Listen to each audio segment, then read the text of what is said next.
something, recording in case or something we want to go back to. Yeah, but I still like to kind of be able to search through the old material. Yeah. So usually it's better to have it written. We were paying people to index the videos so that it would have the, links right in the description to the different topics. But then we ran out of money. Didn't do that anymore. Maybe our own currency will be good enough someday for us to do print our own money to pay people for doing these things. Community token. Okay, well, what we're going to, what our goal is, I guess, today is to learn how to use the libPython, the pyrchain, the Python interface. Python 3 interface to RChain, RNode, RPC. Let's see, what do I got? I got Python 2.7.17.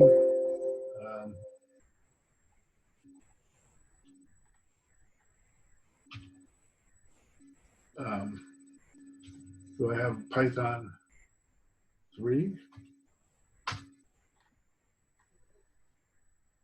Looks like, yeah. So I guess, so you just, I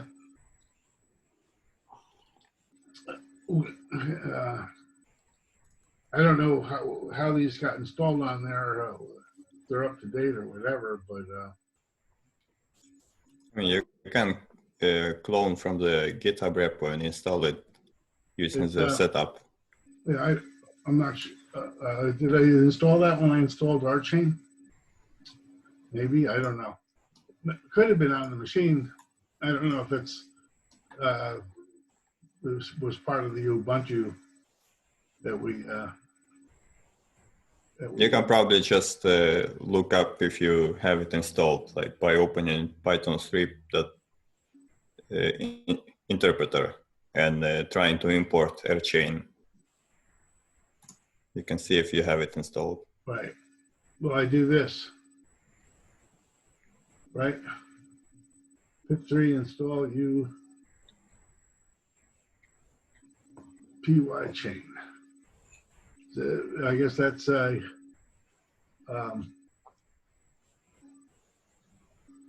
now pip I access outside of Python. Right? Yeah.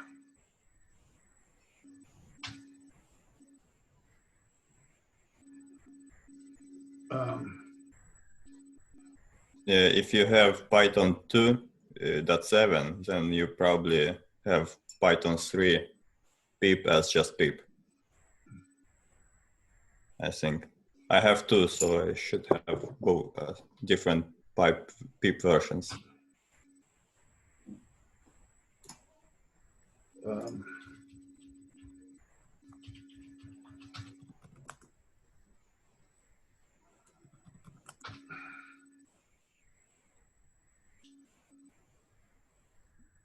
Okay, so does the pip command work? Now, do I want to do this install globally? Oh, do I want to put a sudo on here? I'll install it globally, I guess. I don't know. Oops. pip3 command not found. Try to write pip, just pip. Right, but I need pip3. Okay. It usually comes with pip already. I'm not sure why you don't have it. Python 3-pip.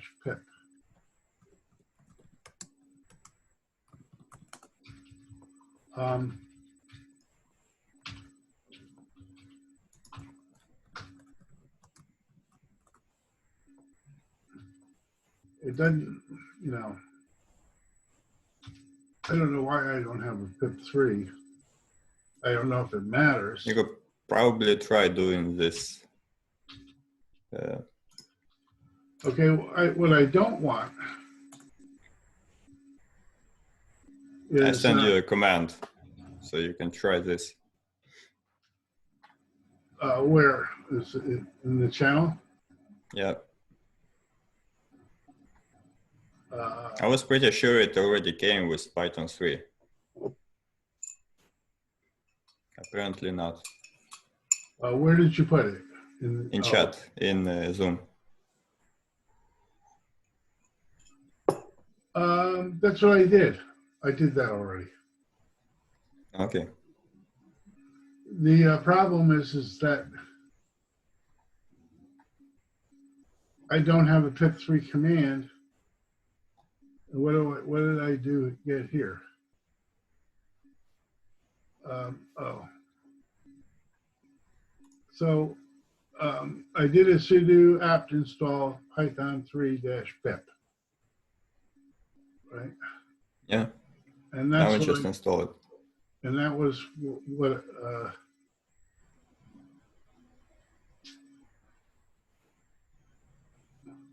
okay, and then I do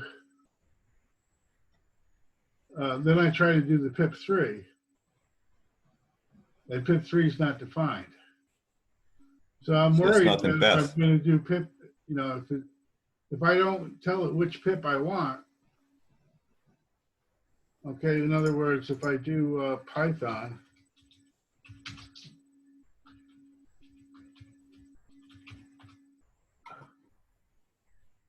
you know, it gives me Python 2. I have to put a 3 to get Python 3. And so I would assume the same thing would be true of pip. But there is no pip3. And it tells me to do this. And that's what I did. And I don't think I got any error. Wants to do more. You can probably try running it like so.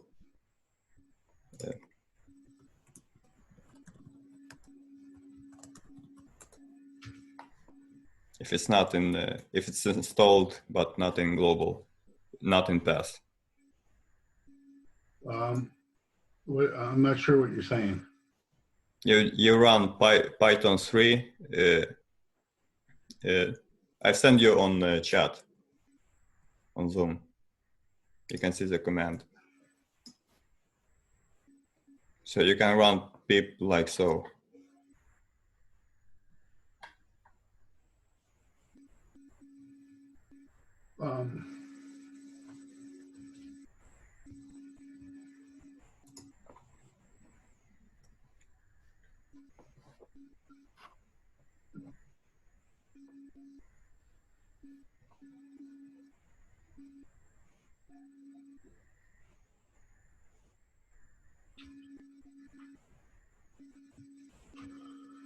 Let's see.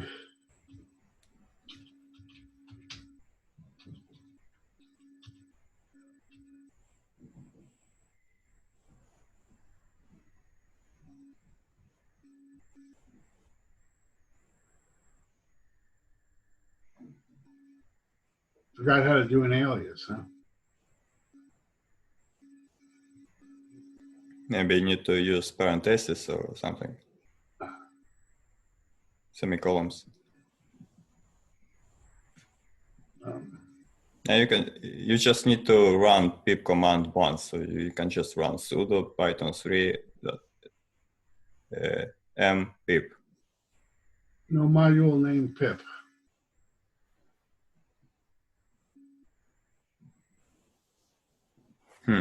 That's odd. It works fine on my end.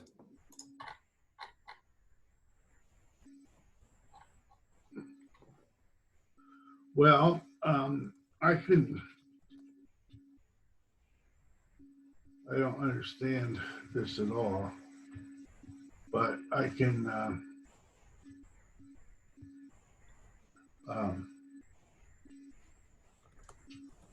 try just using regular pip with this and see what happens. What? Pip's not even found.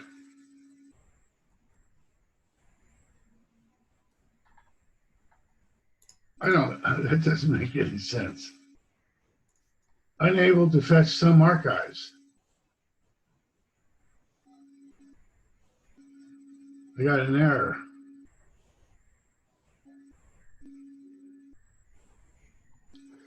Oh, okay, so you didn't install pip.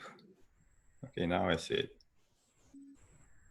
You had some connection error.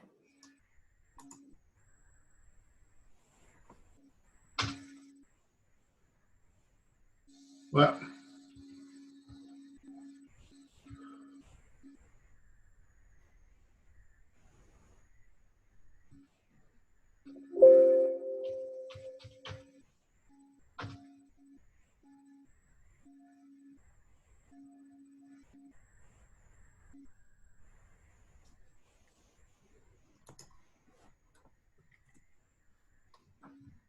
so I don't know how long this is going to take.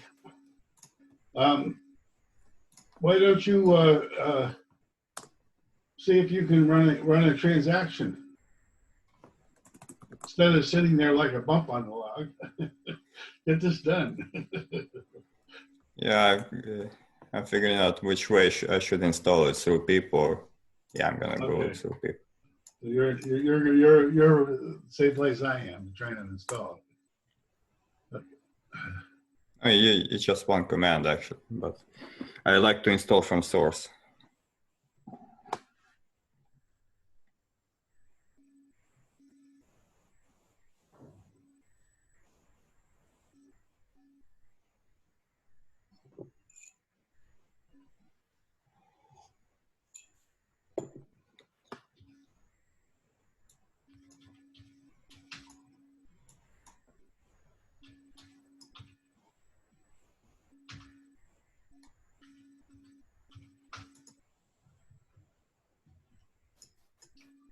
What was that?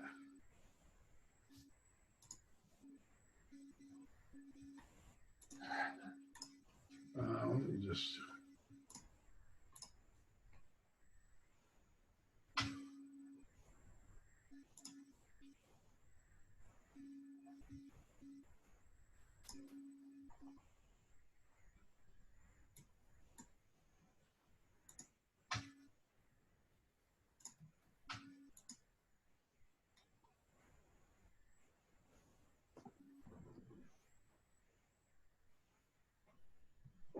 Okay, it looks like it's finally installing pip.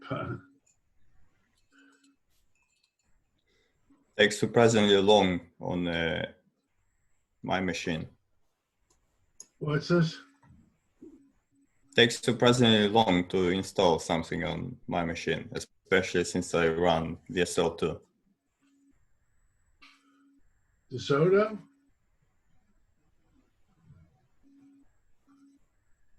So okay, it's installing a lot of stuff, huh? Apparently. Okay, it says D package returned an error code. Nginx extras. This doesn't want to use Nginx, does it? Hopefully not. Why should it use Nginx? I don't know. It says it got errors here. Oh.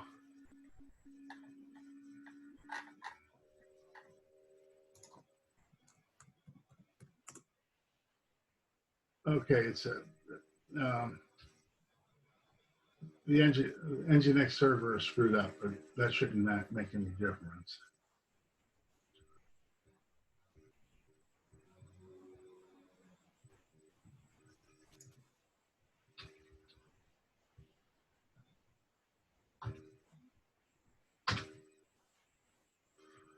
Yay! It's built.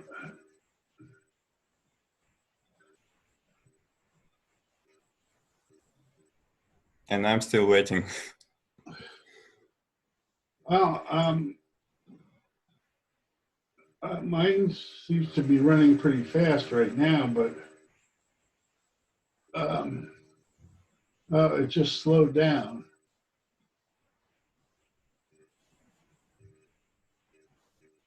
It's on CY Tools.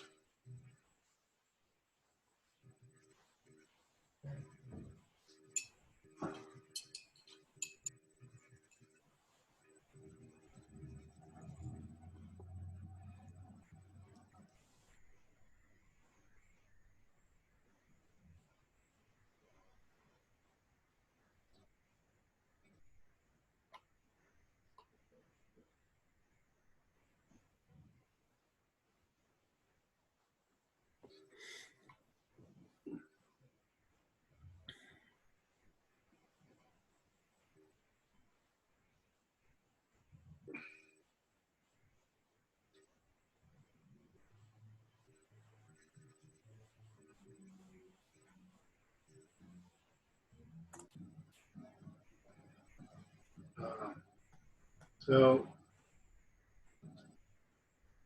in the examples here,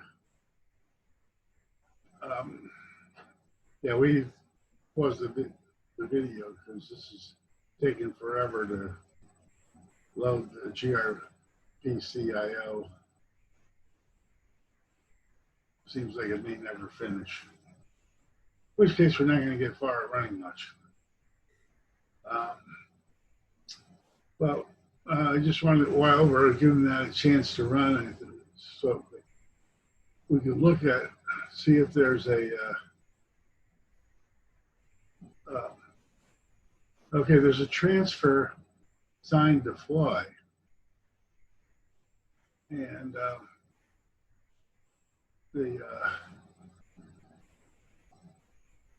probably should have read that note on code traversal. So it looks like it's going to do a, it looks like it's going to send it to the network. But how do we get back the deploy ID or whatever?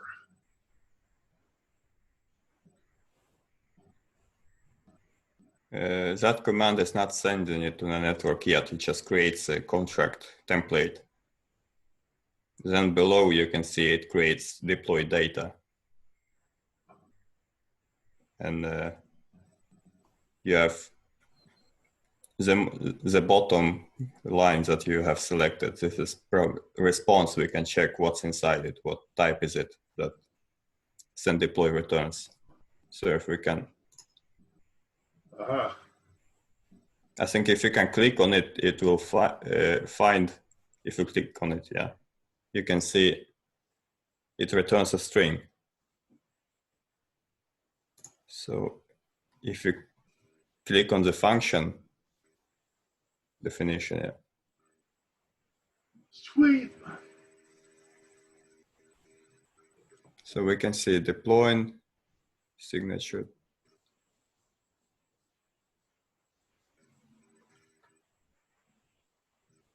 Is it the actual deploy ID? Yeah, it should be. It says sig of deploy data is deploy ID.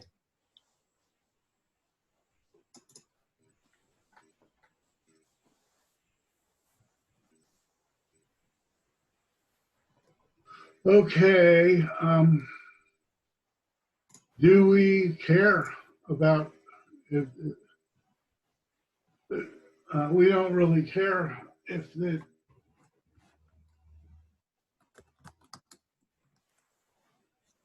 actually succeeded?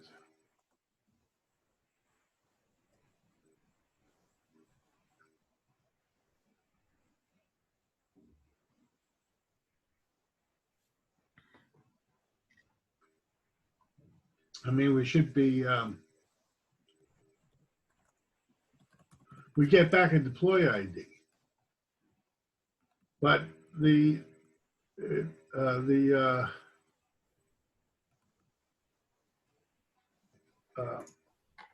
haven't we haven't read back any value from that deploy ID.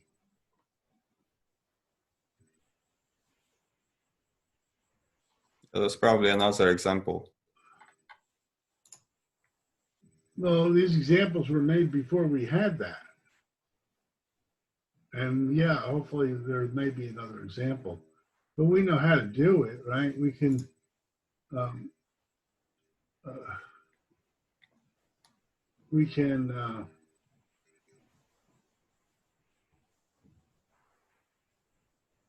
I don't know what is this transfer row? Render contract template.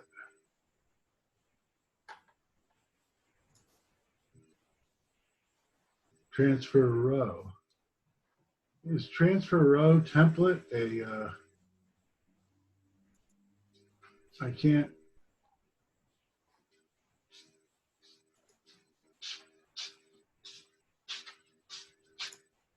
find that. You can just search the GitHub.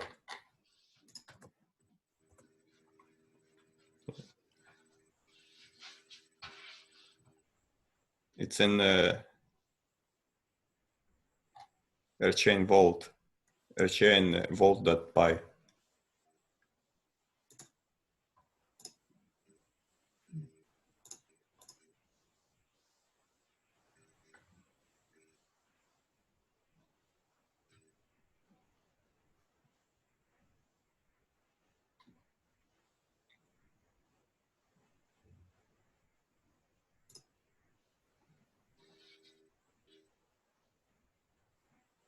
So it's a multi-line string with the right.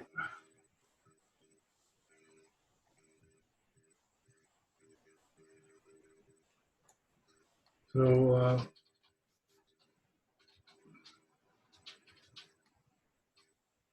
does it find or create? Does it balance? Don't wait. I thought we were doing a transfer.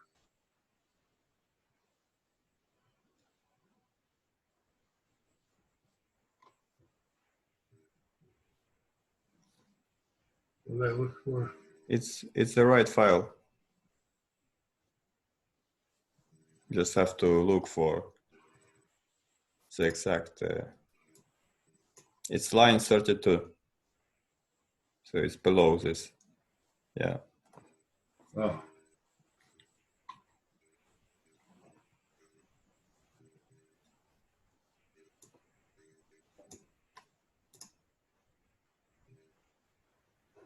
So it's just inserting the amount and from and to into the string. That's it, pretty much. It's constructing the contract. Right.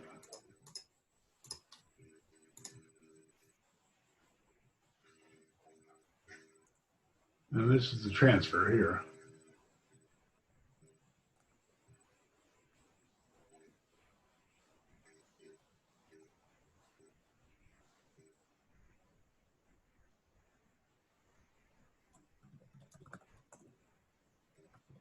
And I guess the Python then is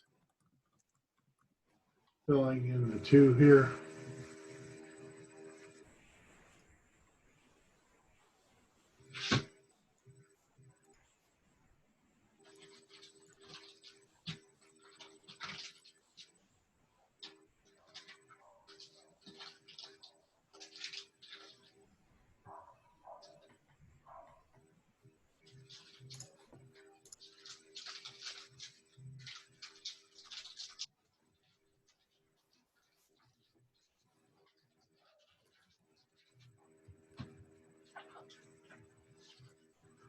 That's pretty nice.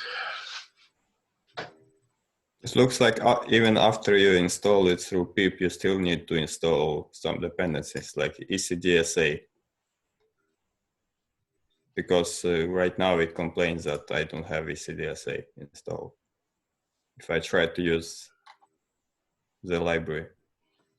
Okay. So it was probably a better idea to install it without pip. But instead use the setup.py.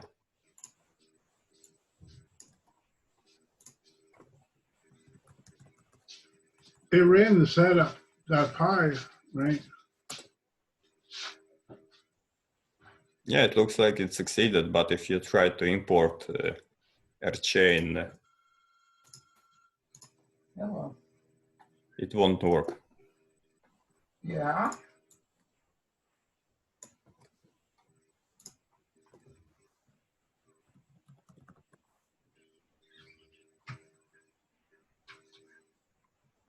Uh-uh.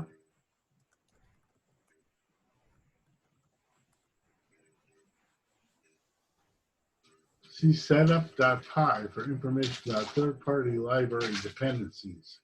Yeah. Yeah, apparently it did not install them all. Yeah.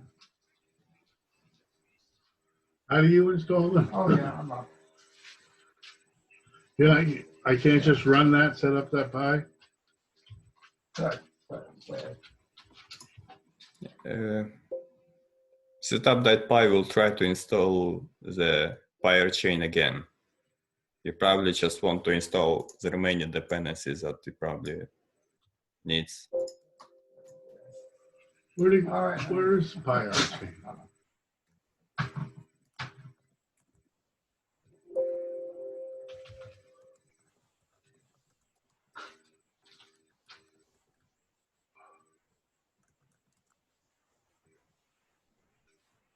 I never checked it out, right? I'm confused.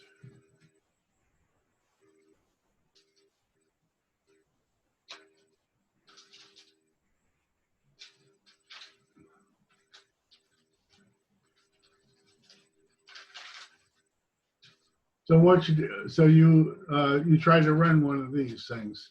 Should I just check the whole thing out?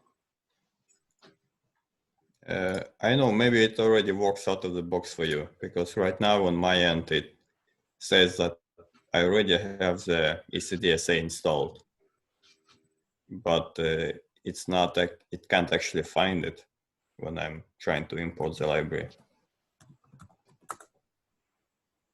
I don't know.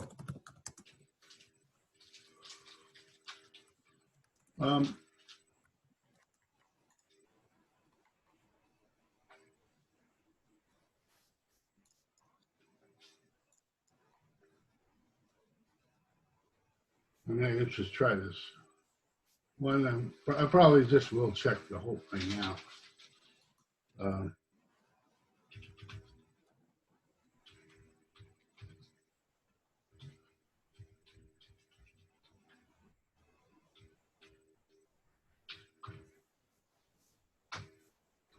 Whoops.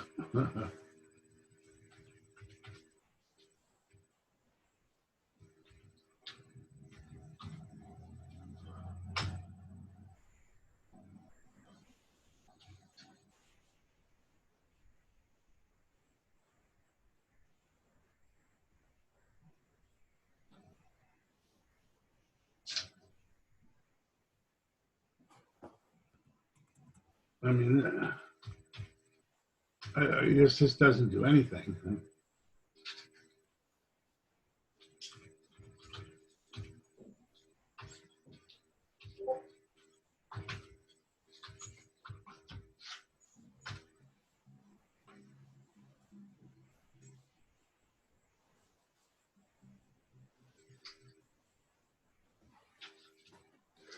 Now it complains about the directory.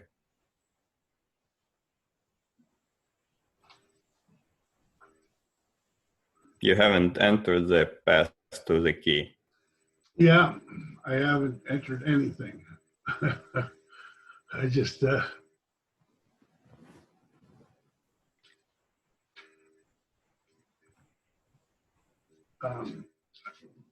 don't know, really know where the instructions are.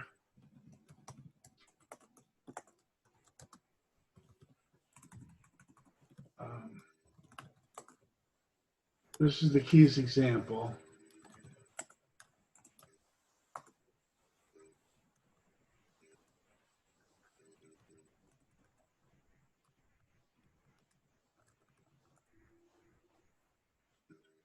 But I don't see anything, any instructions.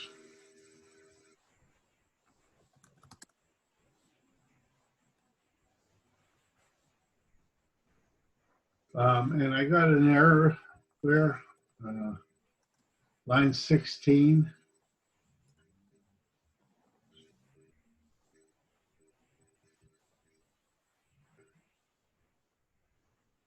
Yeah, you just need to provide Oh, a this is valid the path. path to key. Okay. What do I need to put in the path to the key?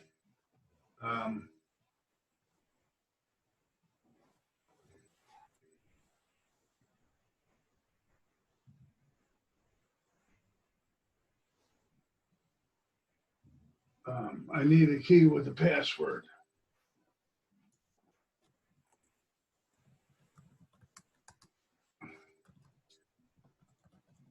So how do I get a key with a password?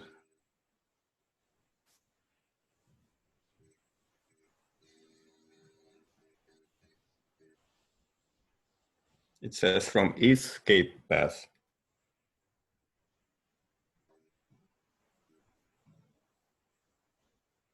Okay, you can just comment that line anyway. It's just for testing the, like, being able to import the Ethereum key. So it's not really that important. Key path, huh?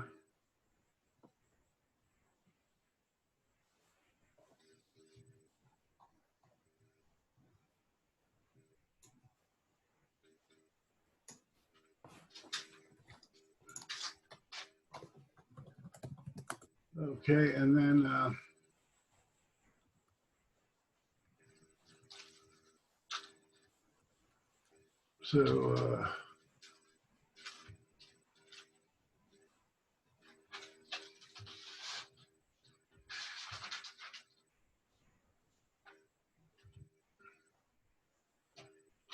I'll just comment out that line.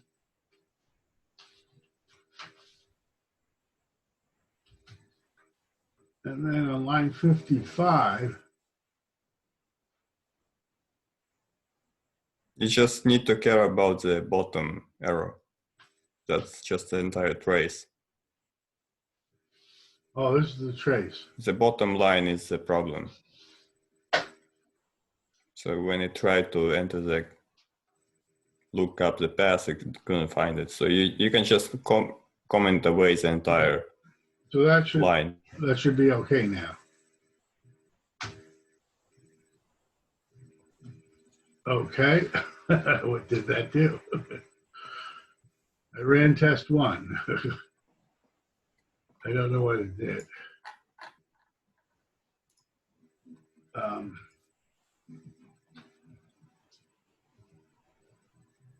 So how come it's not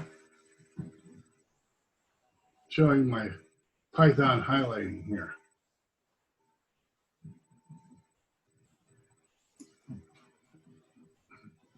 What does it do? Keys example. Public key from hex. Do we want to add something here or do something? I mean, we're not printing anything to the console, so you can probably just print the last line if you want to see what's in there. Like, it should print a valid rev address. So you can just encapsulate it inside of a print, and it should work. So I just do a print. In Python 3, it's a function. So you need parentheses. How does it work? Yeah.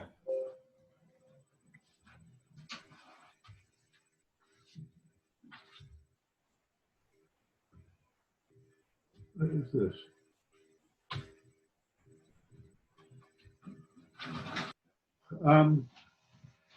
Without space in between.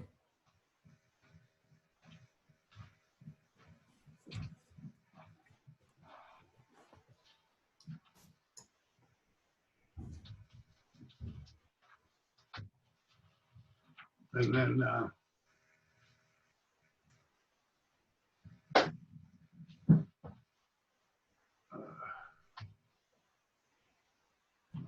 yay, we got an output. Hello? First thing is successful.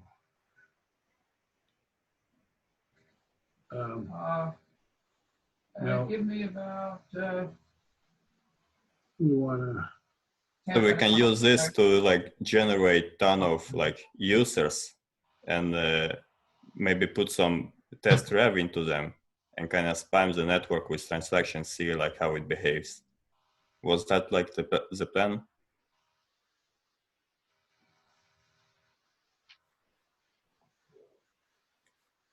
But not to use the actual test net, but like locally. yeah, we want to use the sandbox. But I mean, we can try it first on the standalone. But then we want it on the sandbox. That's where Gurinder will help us with that. Run the sandbox. Okay, what am I doing? I am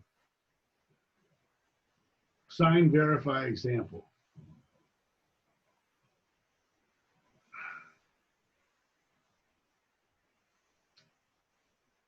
Okay, I should just check this whole thing out.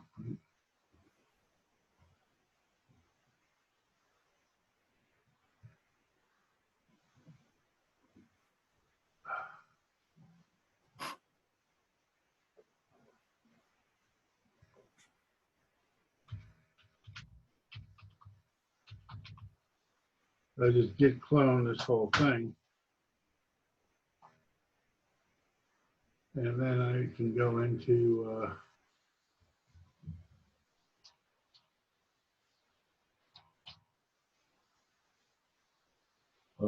examples.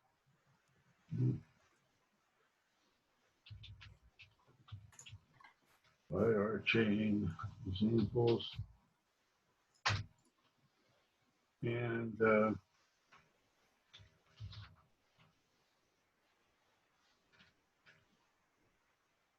we can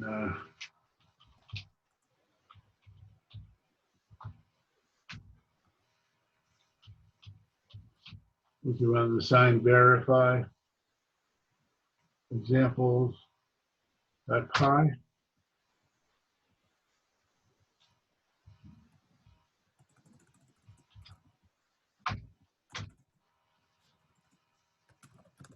And that ran. Do we want to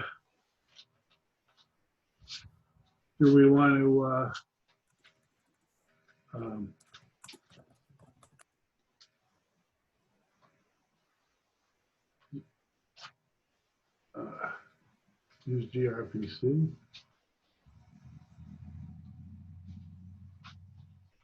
gRPC.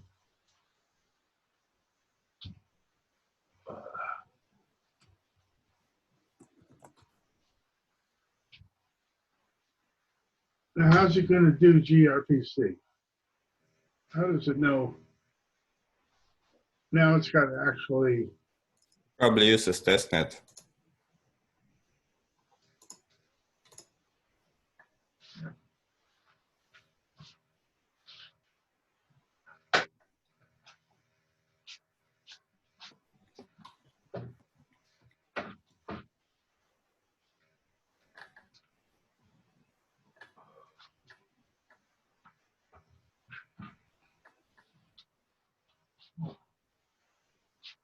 What does sign verify do?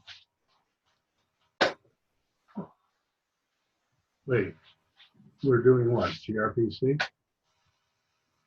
gRPC.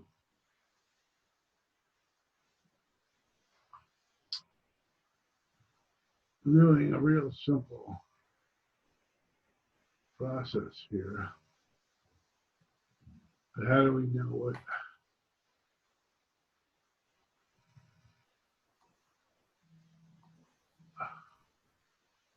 Oh. Looks like it only defined mainnet here.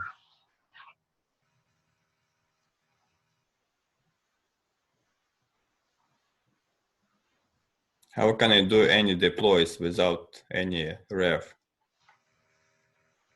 Like it's just generating a private key. Oh,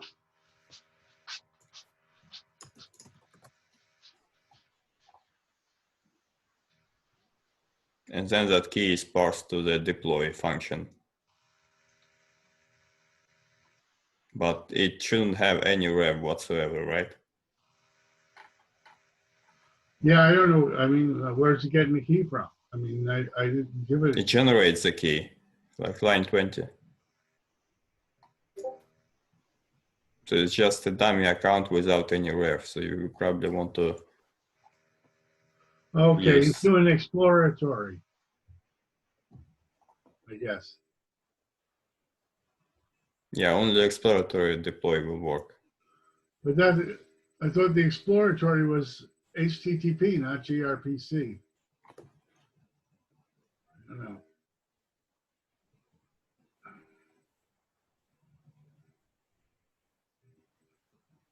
It does do also a normal deploy, it says, line 58.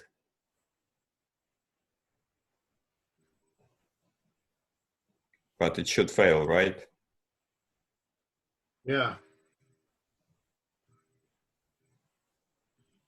But then what's this client exploratory deploy? This will raise exception.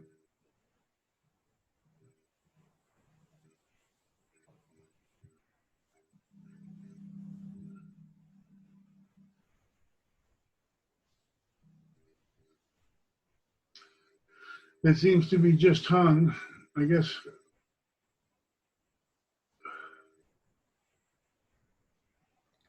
It's probably stopped at like deploy ID. Using mainnet server 1, which would be this one, node 1. Python, it starts with 0, right? Or does it start with 1? With 0.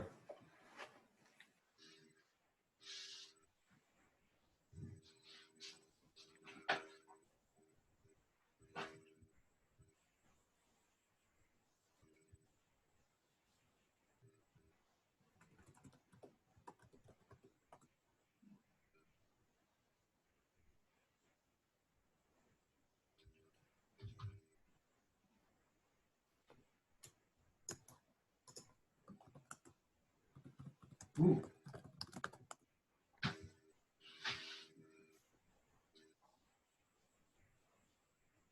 I think it's okay. We didn't.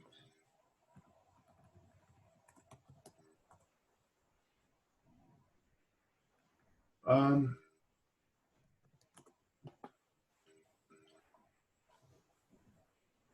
I mean, I can go look at testnet, but what do I want?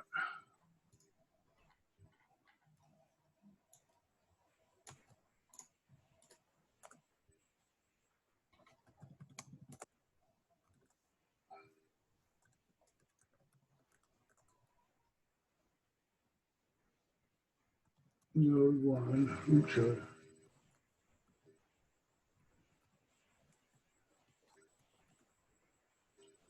Control C.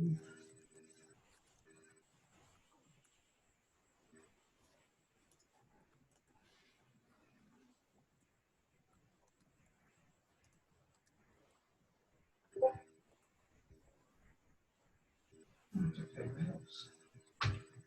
I think we're going to have a problem though. I don't think it's going to, it's not going to let me access the logs on mainnet.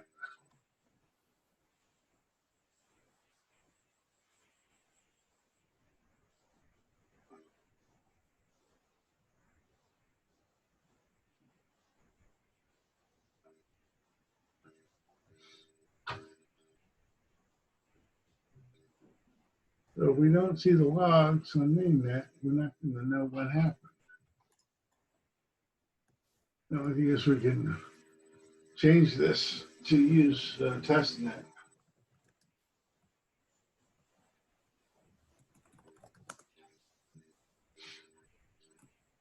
And then we have the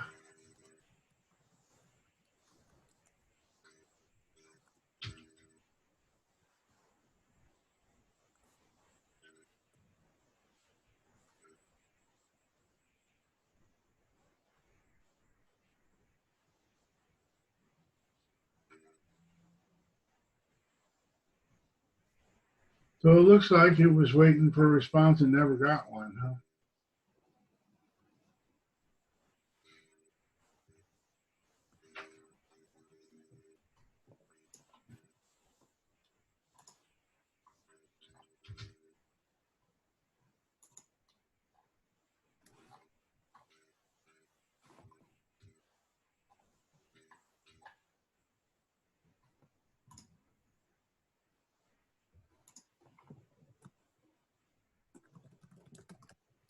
So if we're going to run the transfer sign deploy, we got to somehow get good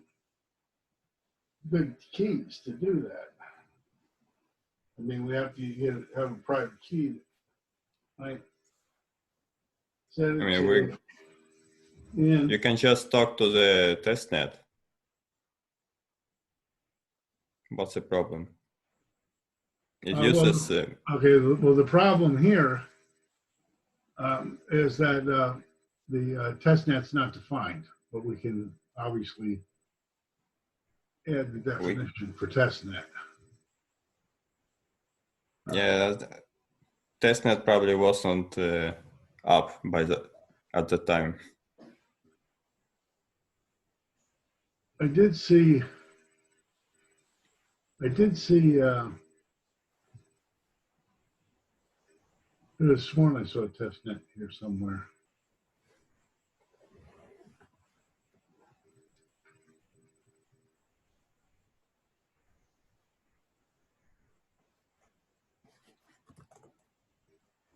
It says 1 hour ago.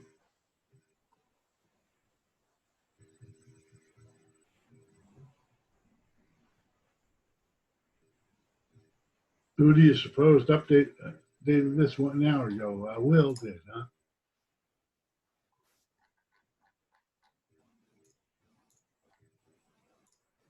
Okay, so where does it get the key from? They generated. I see that it's generate. But it can't possibly succeed then. Yeah, if you want to actually deploy something, you'll have to provide like a keys that has some like test ref. Right, we have to, create an account that we give some test ref to set. And basically, we want to,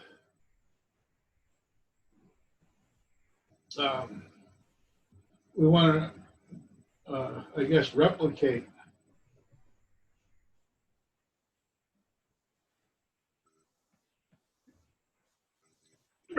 this and send to a bunch of validators a bunch of times.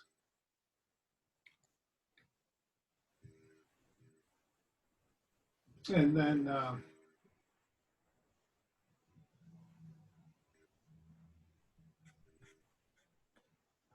see how many transactions it can do.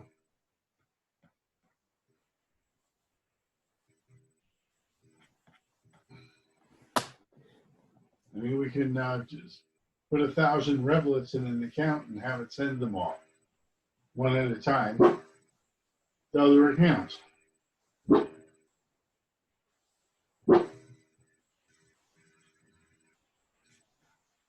We should somehow like measure the impact between sending all like to one validator rather than different ones. Yeah. because that's like a quick fix we can do to kind of enforce like some deploys have to go to certain validators, like somehow distribute all the deploys between validators. And since right now it's kind of in controlled environment, like I own like one validator node and co-op has others, it's kind of easier for us to coordinate and distribute the load right now. But it will become a lot harder soon once exchanges run their own validators. And So,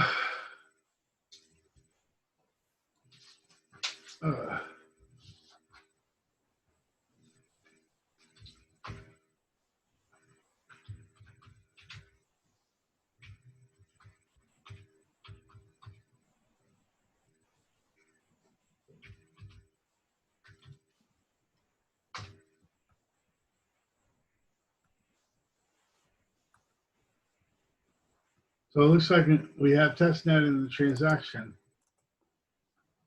example.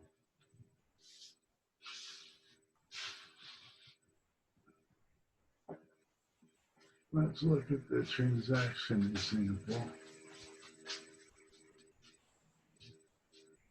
That was 23 days ago. But we have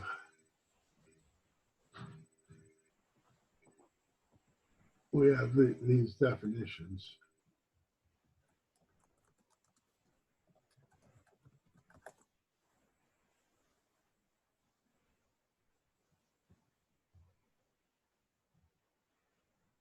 And we can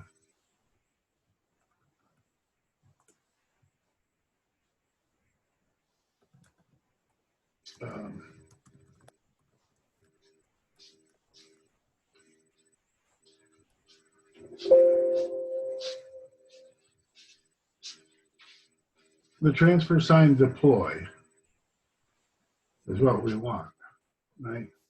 Now, I'm a little confused. The transaction example doesn't seem to do any transactions. Oh, this had test. Yeah.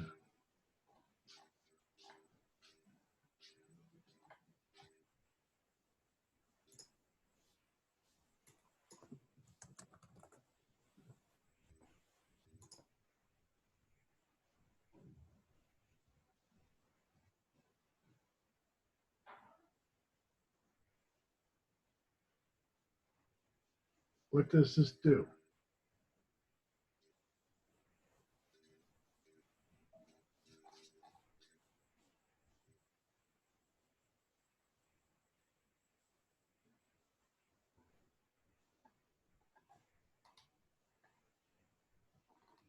I don't know where's, where does it get this block hash?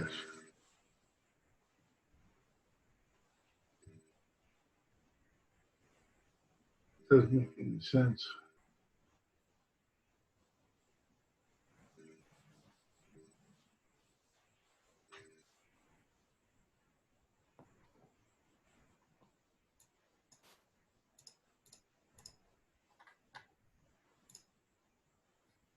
But I don't see where it does. I don't see where it does any transaction here.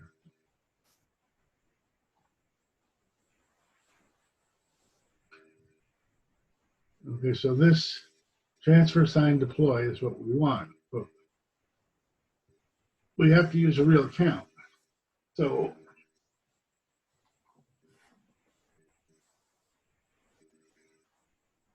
maybe it's like the testing for the transactions APIs that they're using. Because it looks like it.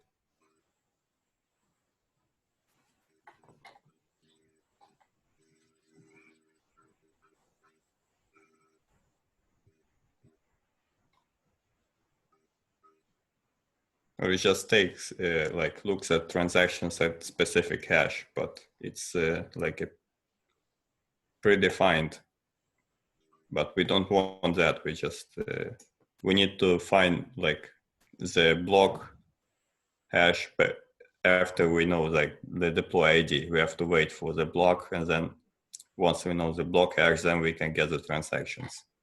But this example doesn't do that. Like it just gets the transactions from the specific block, which is probably on the already in the testnet.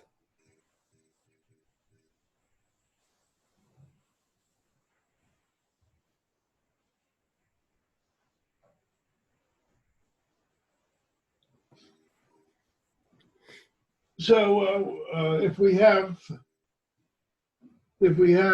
private public key pair, we just use those, right? We have um,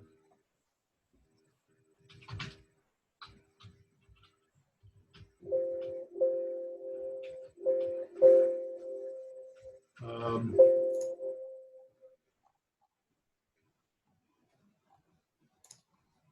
yeah, we have anything in here.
Okay, so we have an account here.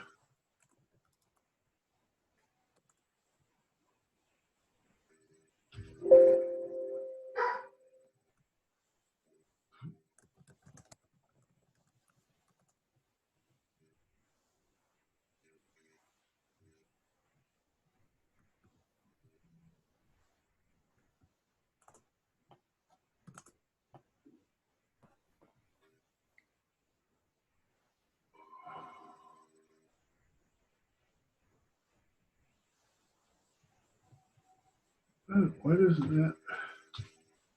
I don't know. It's working now. Okay, so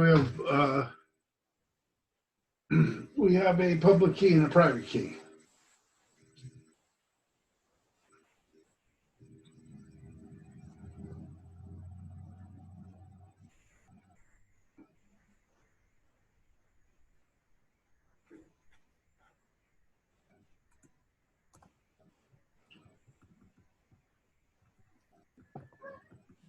And we have to figure out how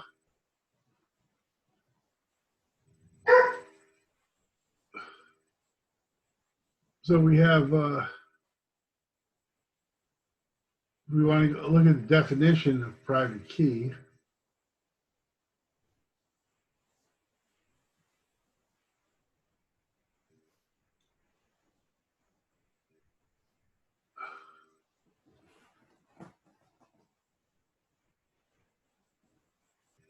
You probably want to use from hex.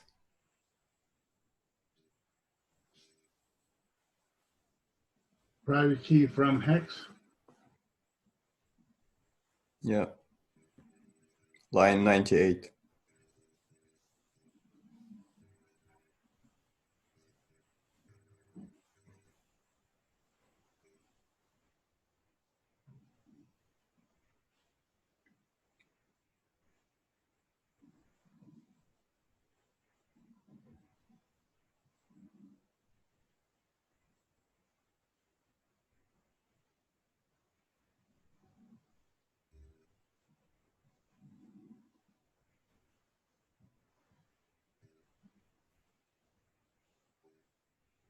But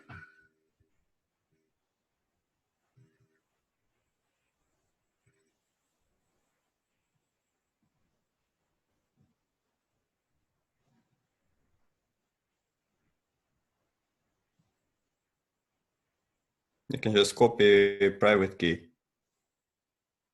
and have it in buffer. Then you can just, rather than .generate, you just use from hex.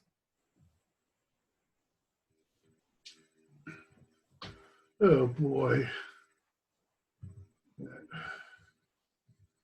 Why don't you code in like a Visual Studio Code instead? So you don't have to go back to like.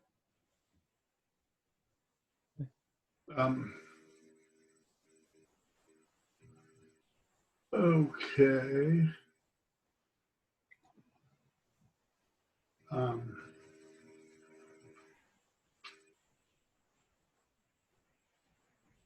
So how do I do this?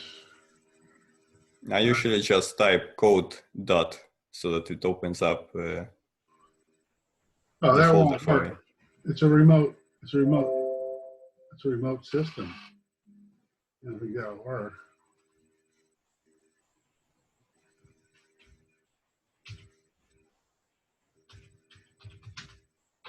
And what is installed here. Yeah, only works with VSL, I think.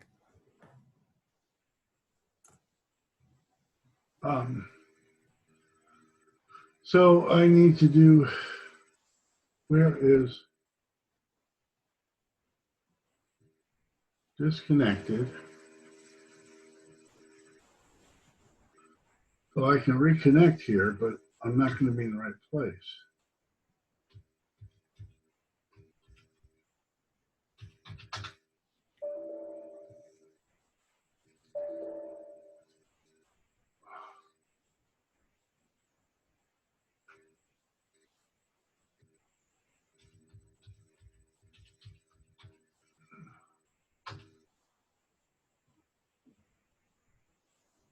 I think if you go for file, open folder. Okay. Yeah.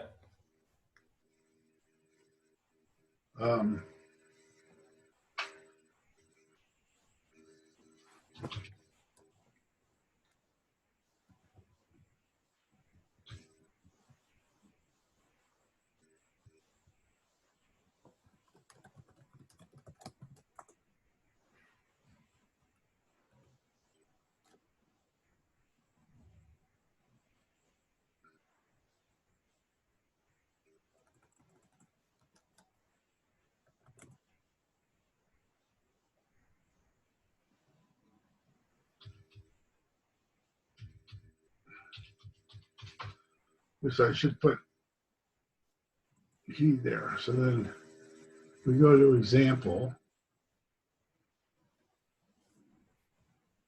And I go to transfer, sign, deploy. Now, this is, it wants two private keys here, right?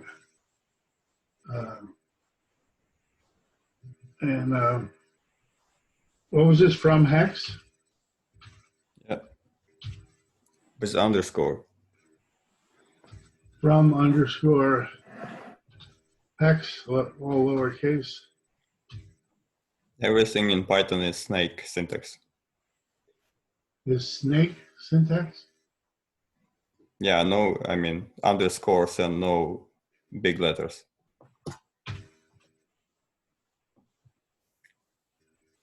Okay, and then I need another one. So I can go back down here and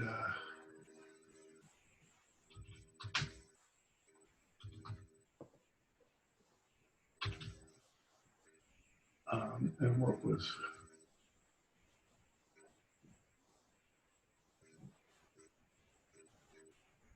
0436 0468 0468. Yeah.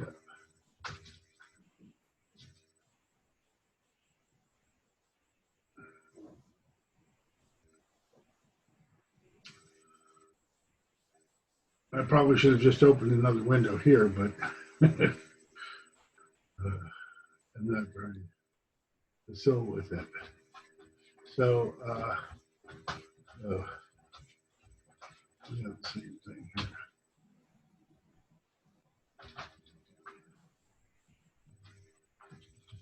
From underscore key. Okay, so then we want this to go, we don't want this to go to mainnet.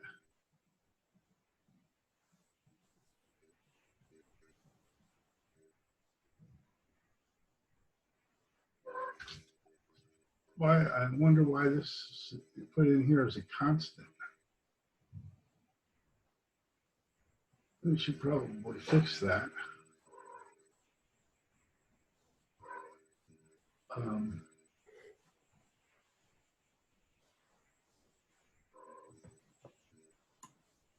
I'm still having issues with the dependency and environment on my end.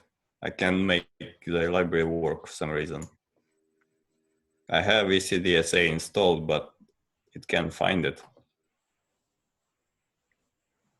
So I'll have to figure it out.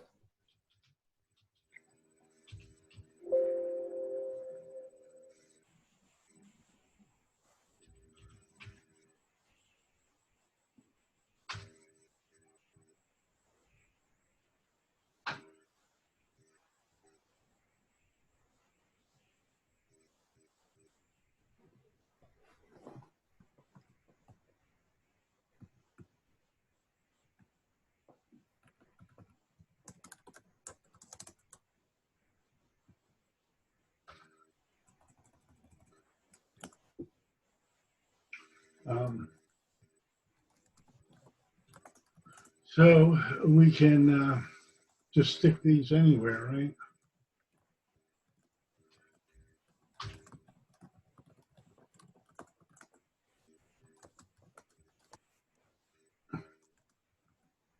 And then we can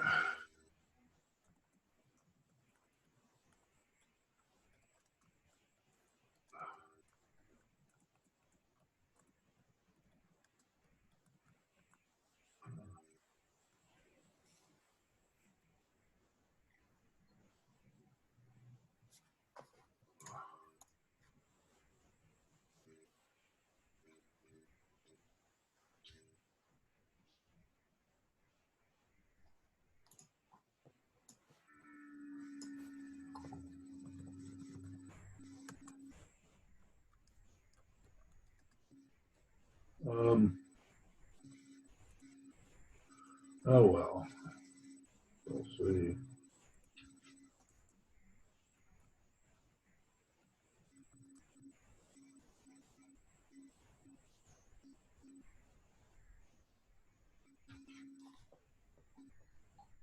What am I doing? Read only. Damn it.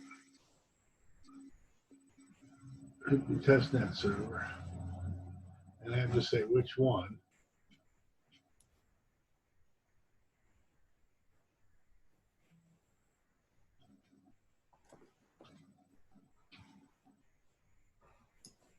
And we'll do 0 for now. I mean, there's no reason we can't do a loop through the 4 of them,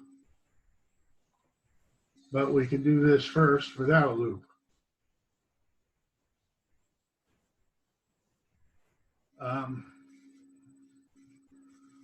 And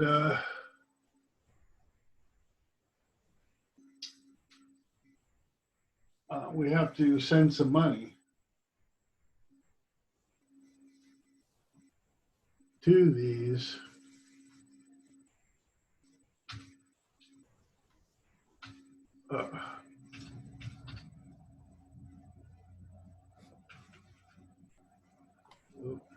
I wouldn't call it money, it's a testnet.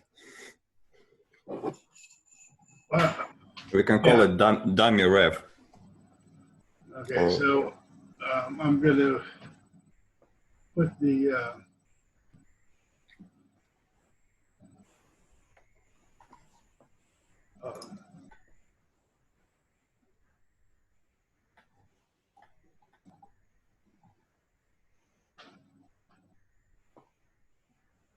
put this one. Oops. I guess that's not going to work.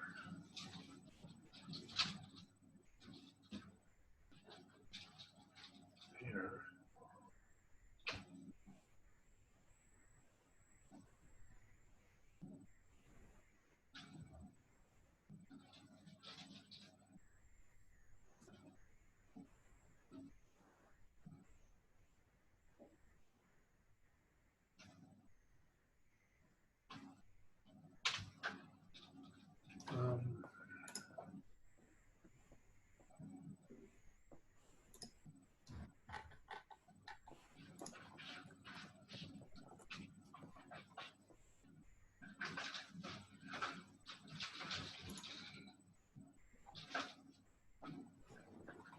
Okay, I think.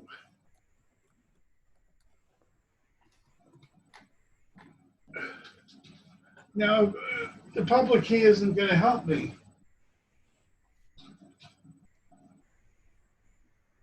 How do I know the what the rev address is? Since they're in Genesis, are they empty or what? These accounts.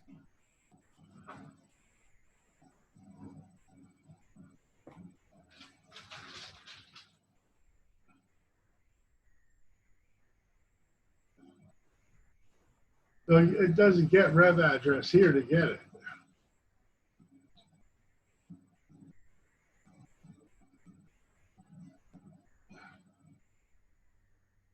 So we need to know what that is. What? It's doing it, like it's taking the private key and then getting a public key from it and then getting rev address from it. So Right. you have all of it. Yes. So You can probably just generate like a bunch of dummy accounts. Can I just do a print here?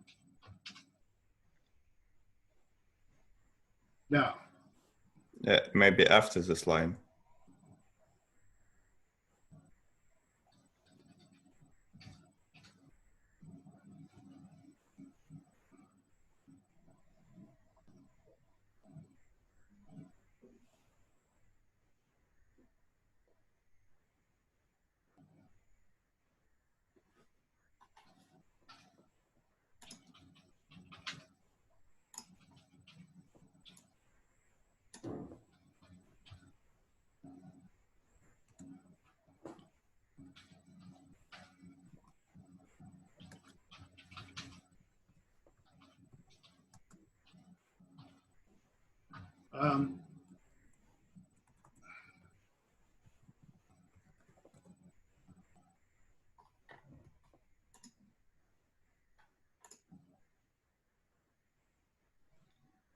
In Python 3, I think print is a function, so you have to, this one won't work.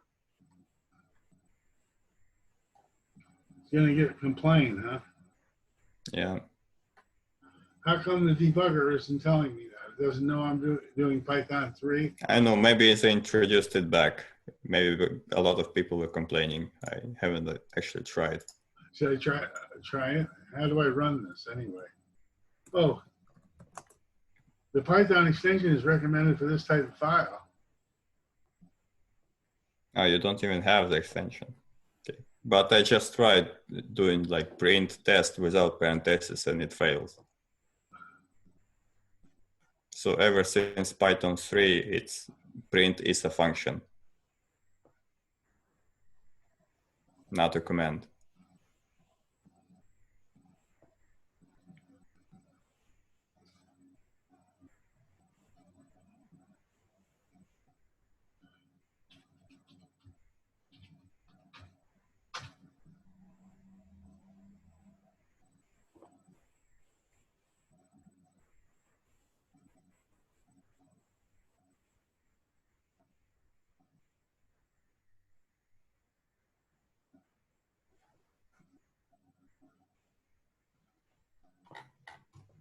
Python version in the status bar? Oh, okay.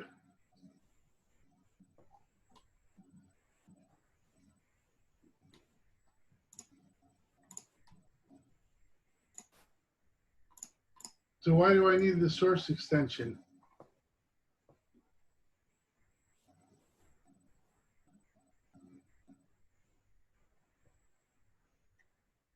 Linker. Yeah, so you have syntax highlighting and stuff. Now I have to do the Auto-completion. linker.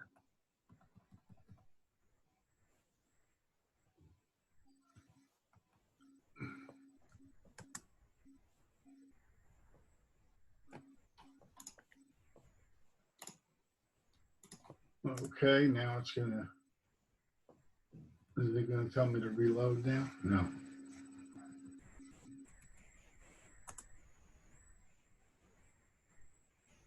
Okay, so how do I run this anyway?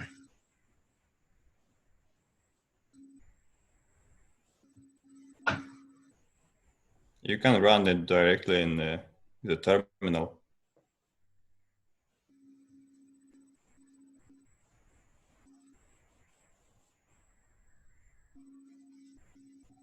Go, run. Yeah, you can try.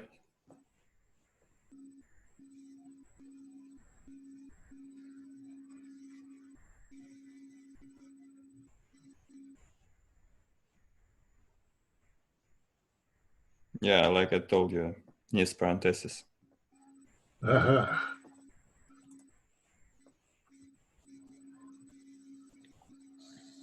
Now it has,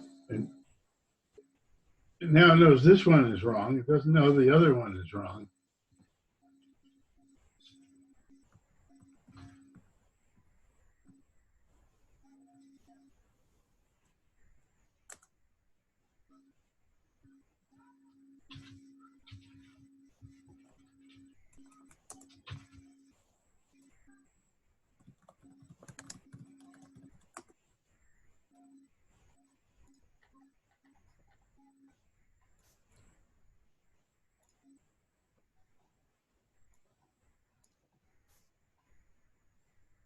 I did from checks instead of,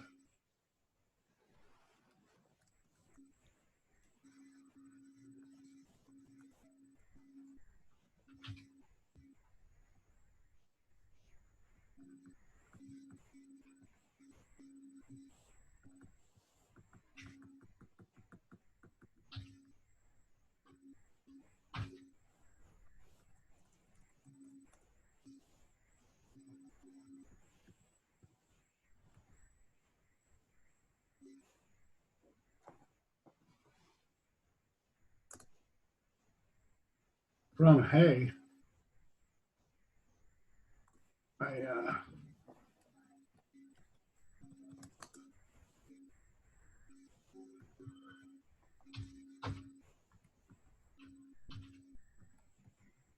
And what is this? Control F5.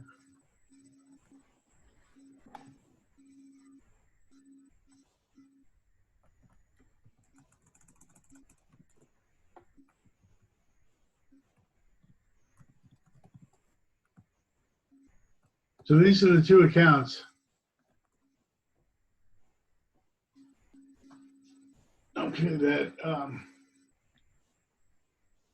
I'm going from and to. And actually,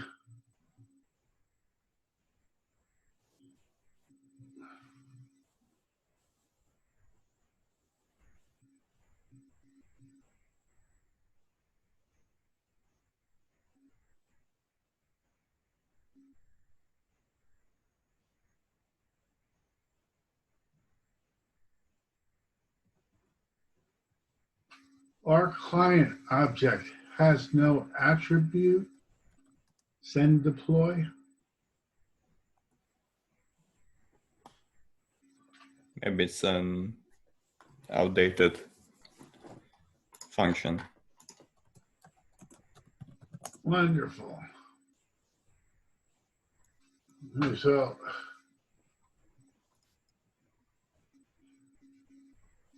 let me oh.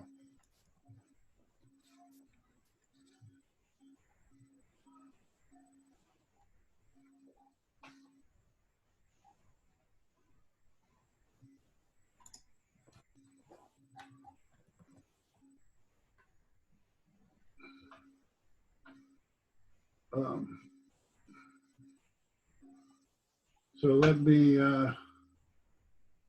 choose. It only has, yeah, it has send deploy.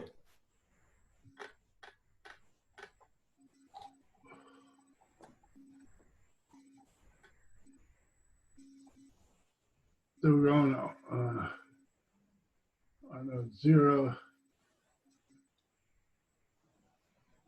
I'm going to take this at O. Yeah, SK comes off there. And let's see.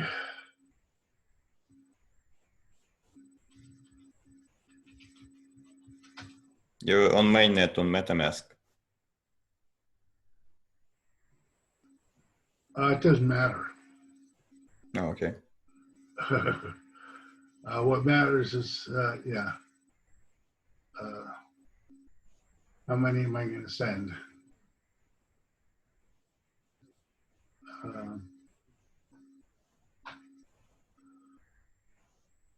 I suppose I don't need to send a lot.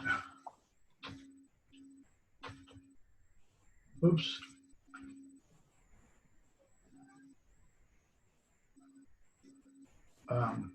And call it A if it's the first account. No, this is funded. Okay. And then I'm going to do the MetaMask account. And I'm going to, I call that RChain. Okay, and then we're going to transfer revs from RChain to funded, and we'll do an amount. Like,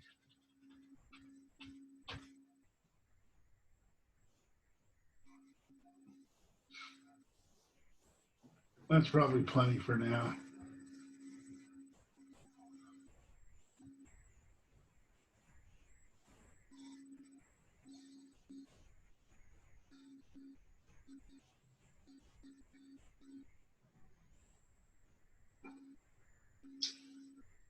Okay, but what's happening here? Why did we get that error?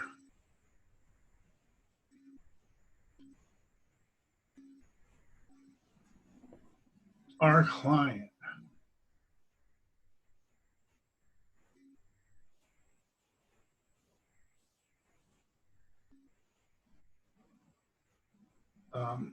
But I don't know how to, I haven't figured out how to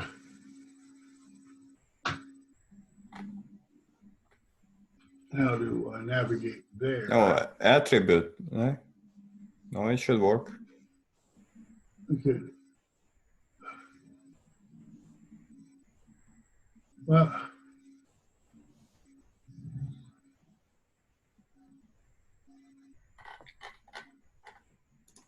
this is, oh.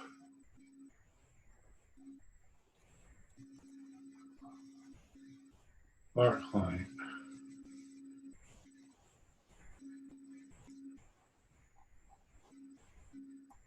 Okay, that was,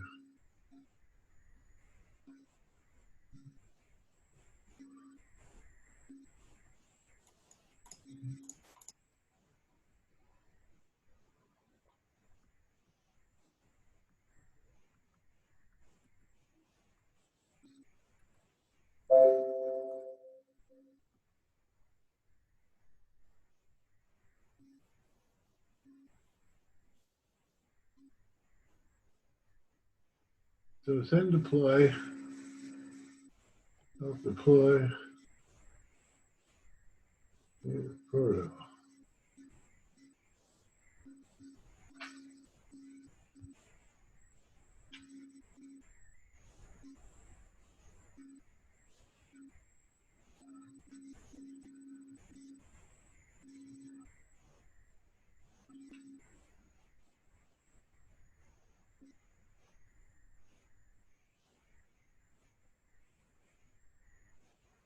This only has one argument. Why does that only have one argument?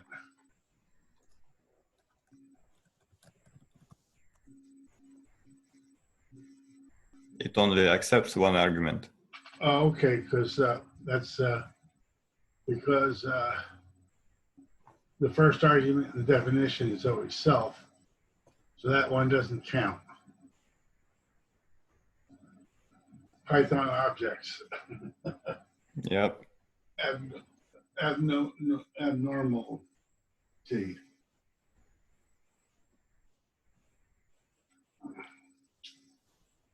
So let's see.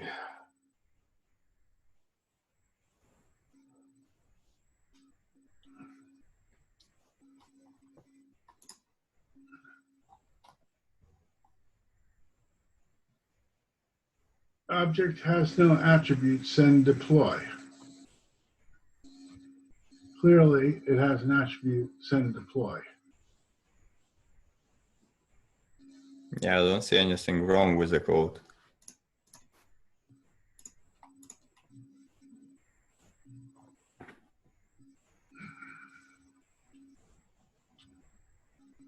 So if we, so how do we use this thing?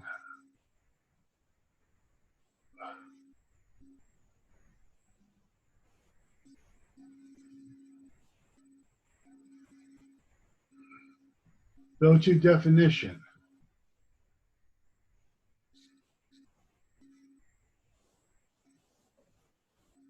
Okay.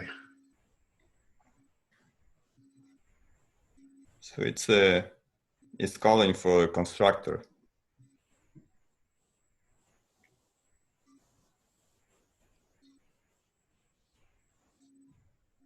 It's the init function.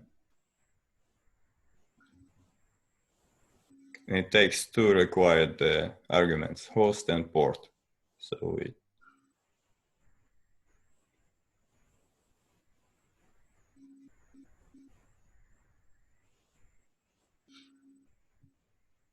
So what does that mean?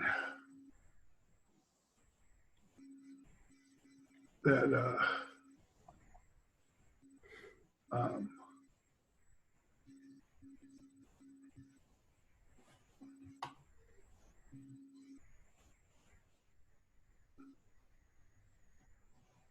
I don't see why it's failing. we have a host and we have a port. It's like saying client equals to R client.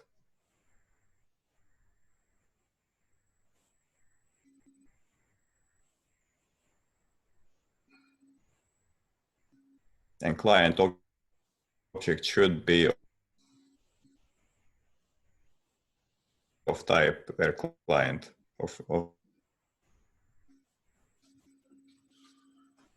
So, and it should. Uh-oh, are you still there? Something is funny. And I got disconnected there for a second.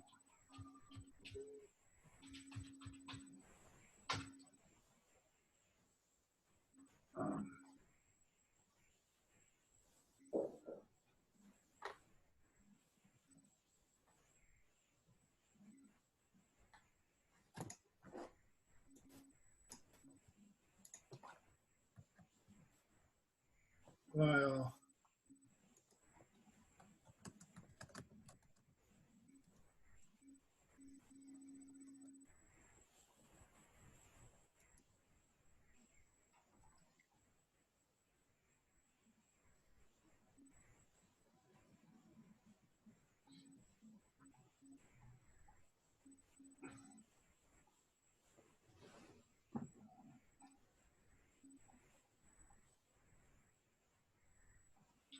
I don't get it, but we'll see if anybody can help.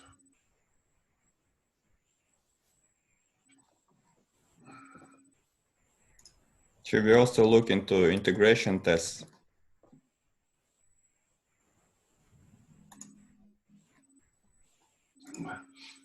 All I want to be able to do now is send rev transfers. Okay, I want to see how many transfers we can do. And I want to kill the sandbox. Don't we all?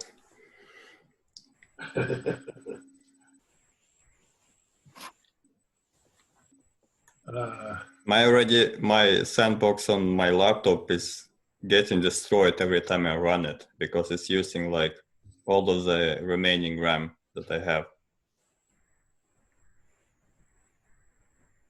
So my laptop becomes almost unusable.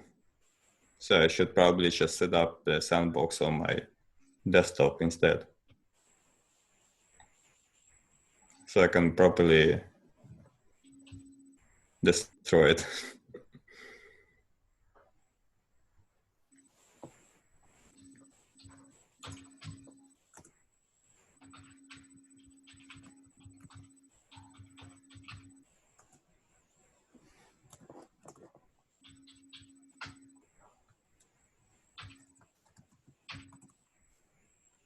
Darn it. How come it doesn't copy?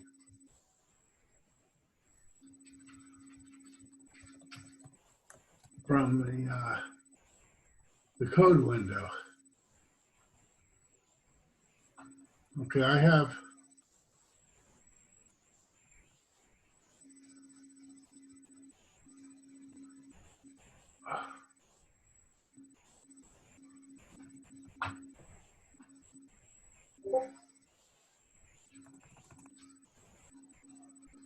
okay, I guess it copies.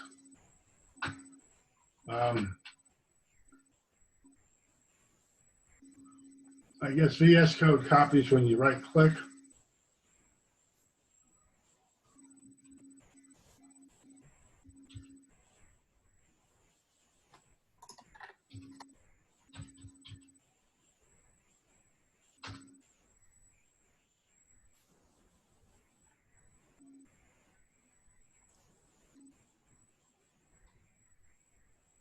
Uh-oh.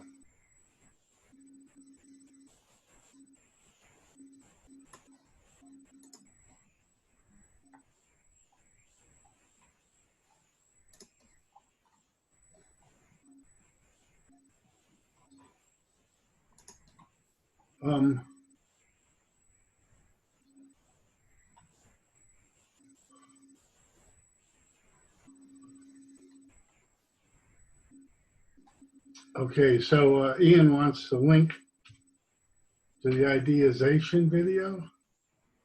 I don't know if we ever got it. Didn't Steve record it? I don't think I got it.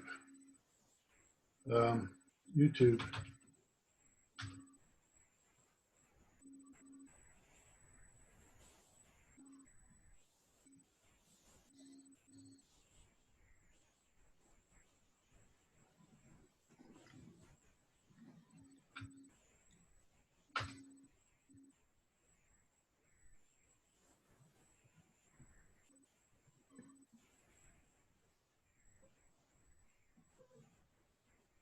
Looks like I didn't do it. I didn't upload it. Could have sworn I uploaded it.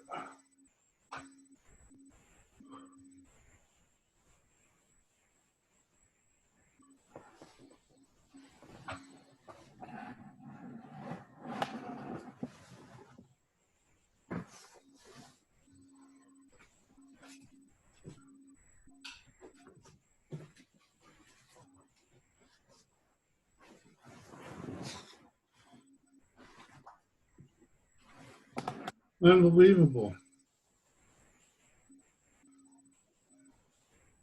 I didn't do it.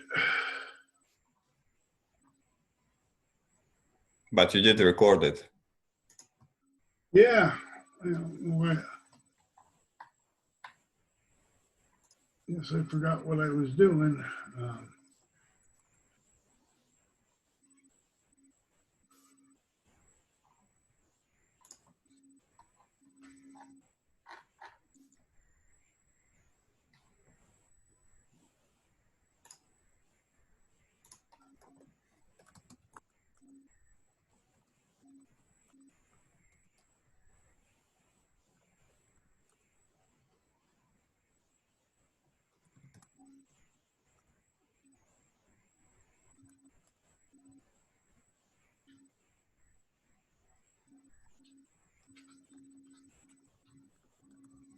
Oopsie.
So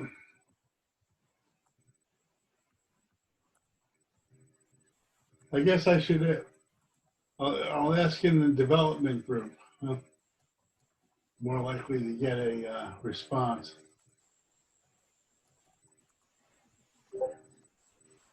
Yeah, I can try to run it locally on my, right now if you send me the example code that you're trying to run.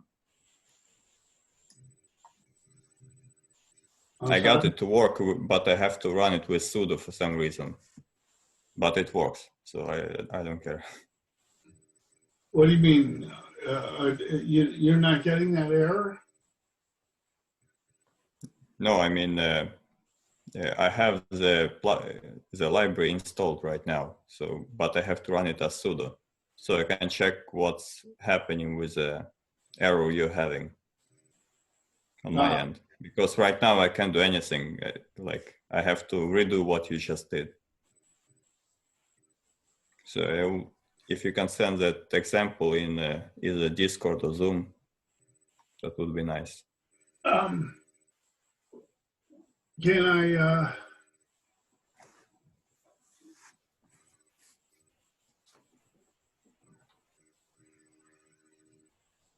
The whole file? Yeah.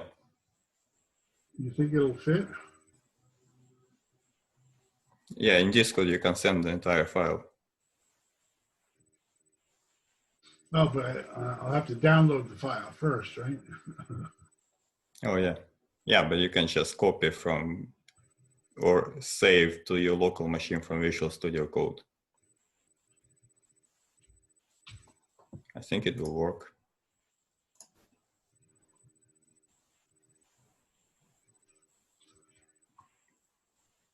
Or I can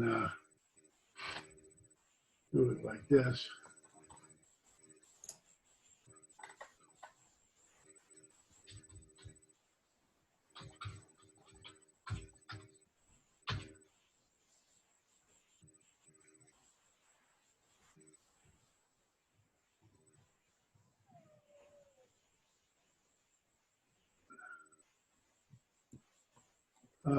Cancel.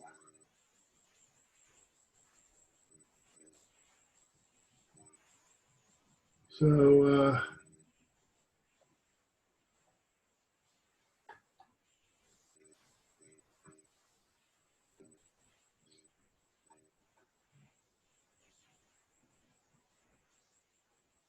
um,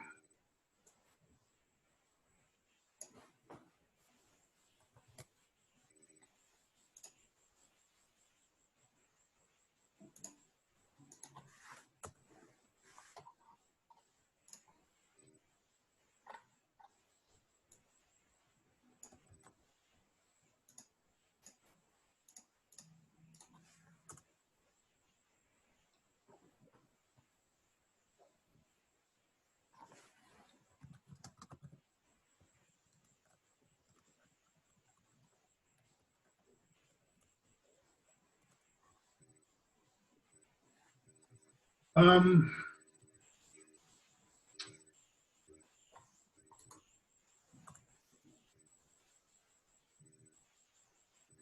I guess there really isn't any easy way to download it. Just, And you just copy the text from Visual Studio Code and paste it into your local machine and upload like this. yeah, I guess it doesn't have to. I guess I have to have another window open for Visual Code, or I mean, I can just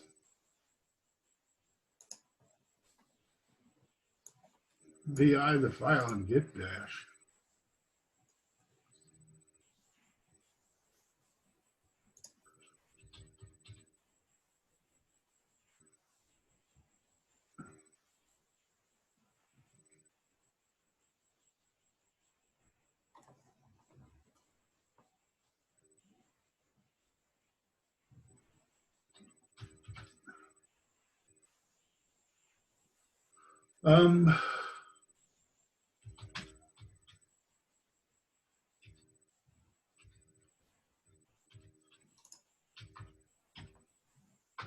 Okay, VI.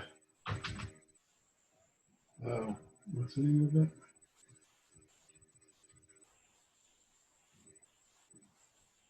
Transfer sign deploy.py.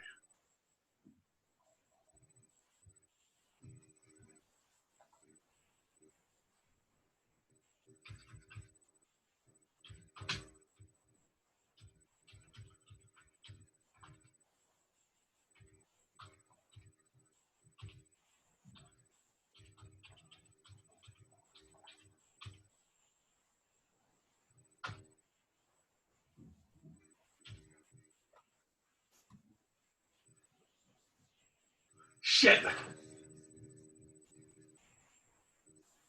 Screwed up all the indentation.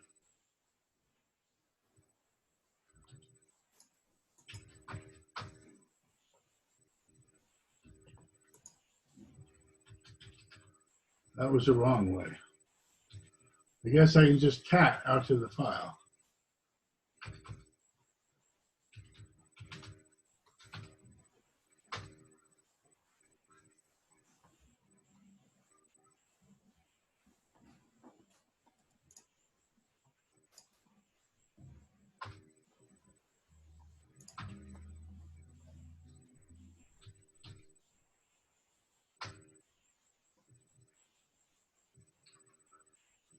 Okay. And then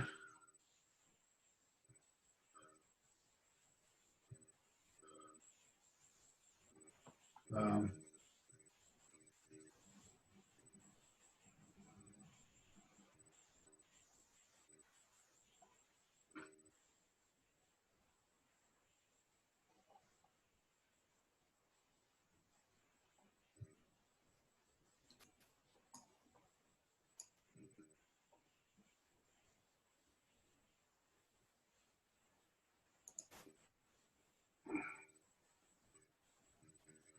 all right, got it there eventually.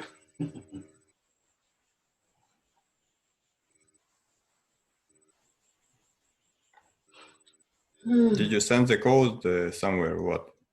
In the Python channel, yeah. Okay. I suppose I should have put it in the developer channel on the main RChain. Since, or else maybe we should flag, who's our Python experts?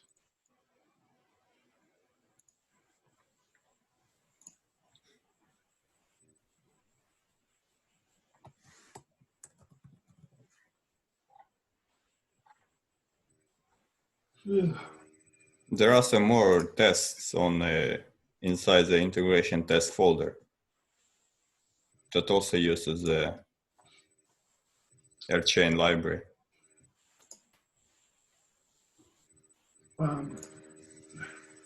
I suppose we can look at that, but So like the idea is to add additional unit tests to that folder.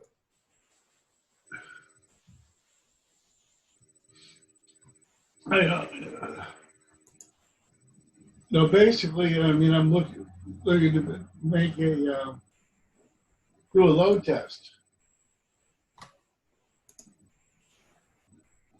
Yeah, but that can be part of this integration test as well.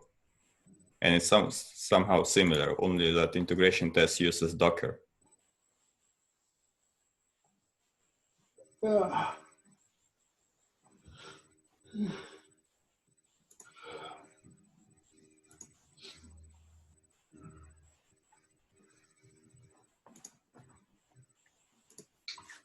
I can try to run the code you sent me. Let's see now. So if we're looking at the vault example, there's not much else here. I mean, we ran.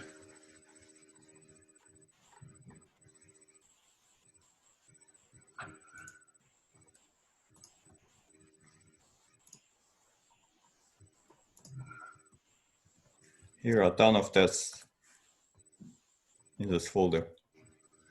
It's 2 hours ago. He updated transfers, sign, deploy. But the only other thing is the vault example. The other ones I ran, except the gRPC never completed.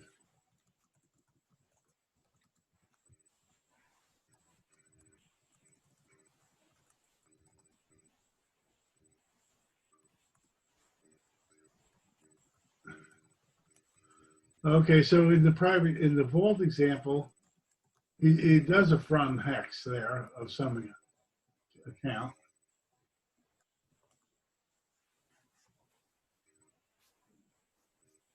And then he generates a private key for Bob.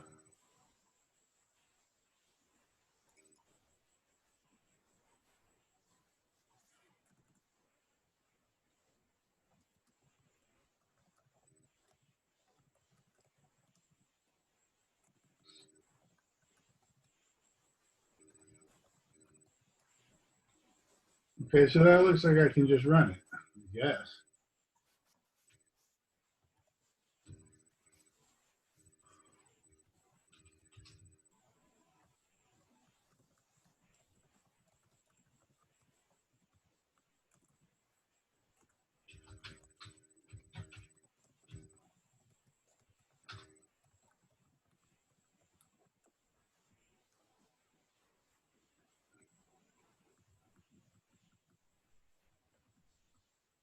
Oh. I'll try to run it now.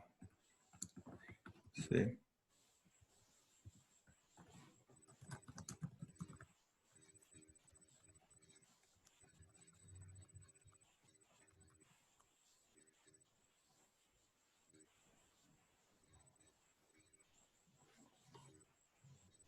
Okay, it's 6.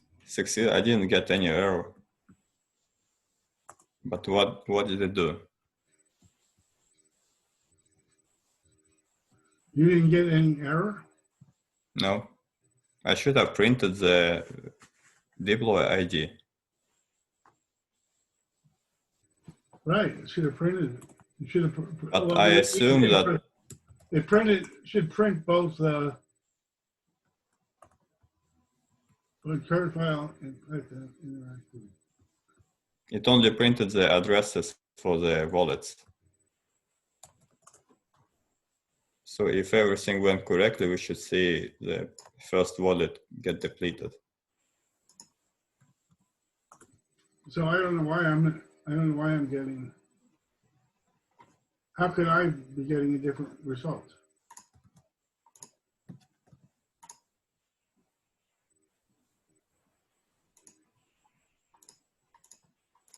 Um,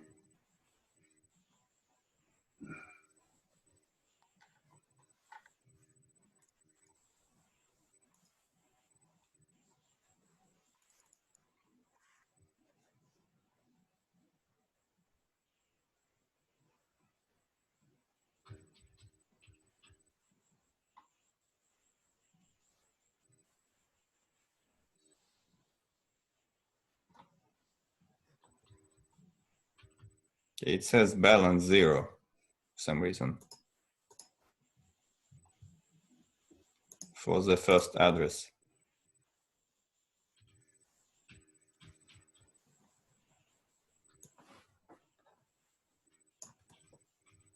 I'll try the second.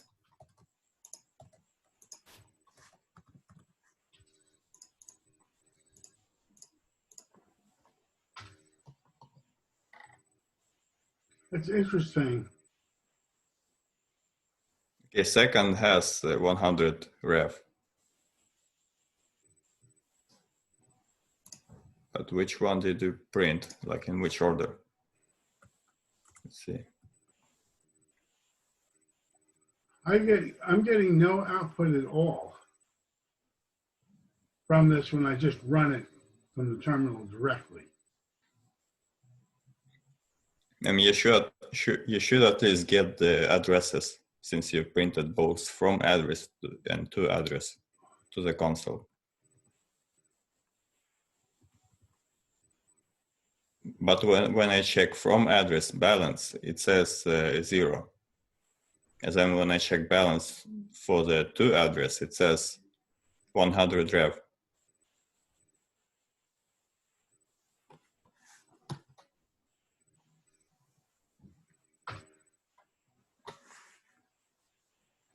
That's bizarre.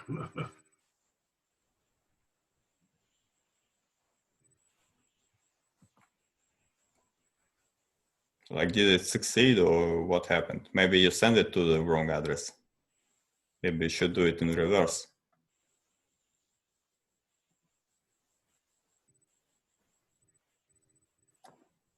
I mean, you're running the exact same file as me. So how? Yep.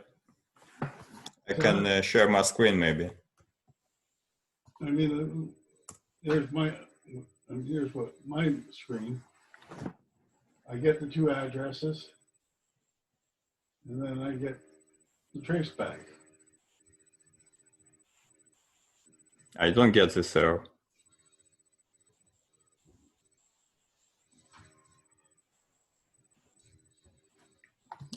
You can see here. Now, could it be that it doesn't? I mean, it would complain if it couldn't find client.py or something. You can see this is the code you sent me, right? So from address, you print from address first and then to address second. And we sent 10,000, what's they called? Revine or I don't remember. Revlets. Revlets. And we should probably maybe print the response as well, which should be the deploy ID if it succeeds. I have to run sudo for some reason, otherwise I get different error. It says I don't have ECDSA library, but I do. But with sudo it works. So now you see I have the deploy ID here. But if we check balances for those addresses, I can copy this one. We didn't send The any, one, we didn't send any to it yet, did we? Oh, yeah, I did. okay, so this is from. Did I get success on that? Transfer This is to- successful. Yeah. What? I got transfer successful. What did You you mean when you send the test ref? Right. Yeah, I mean, one of those addresses has test ref, but I think you send it to the wrong address. Because you see, if I check the add balance of from, it should say, it says 0. But if I check the balance of to, it has 100 ref that you send. So you send it to the wrong address that should supposed to receive. I goofed, huh? So in the code, you should probably just swap the private keys. That's all you need to do. So if I just say that this is B and this is A, it should work, right? I don't know. I mean, why shouldn't? I don't know where I got it backwards. Yeah, but now it should work. So you should send some ref from the account that has ref into account that's empty. So and now we have the deploy ID. But now how do we check?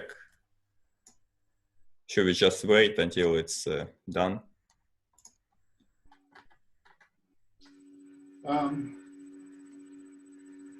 You can,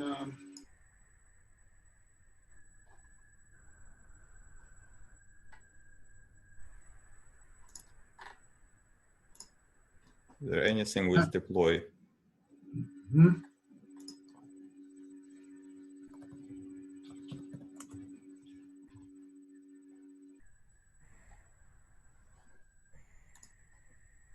I forget the, That's the one we're running. Oh yeah, this, I think this one, right? No, it's if we already have the block hash.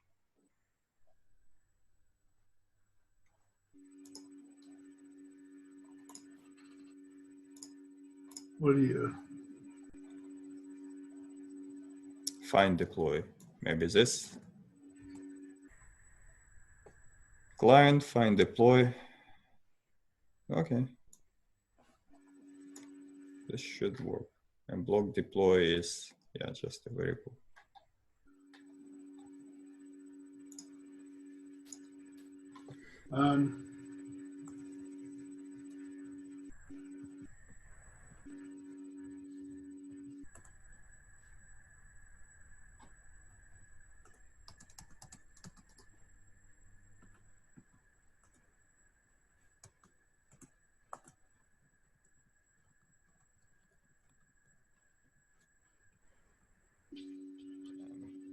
Probably it's just gonna do this. how come it doesn't remember?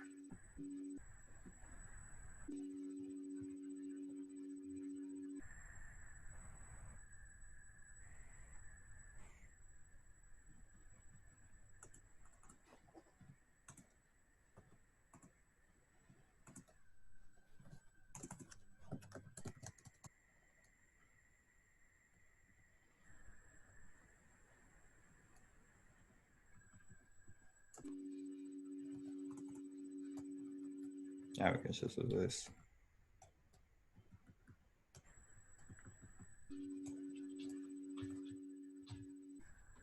So we already have the deploy, right? Should probably go back and copy it. After, it's API/deploy ID / the deploy ID. It's this one. So you can just do client find deploy. So we can do this. I hope. Where are we doing that? In the same file, like just below it. I should probably edit in Visual Studio Code. It's a lot easier.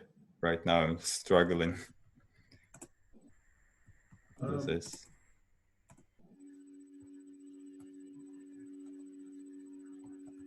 So if I run the same code again, we should see the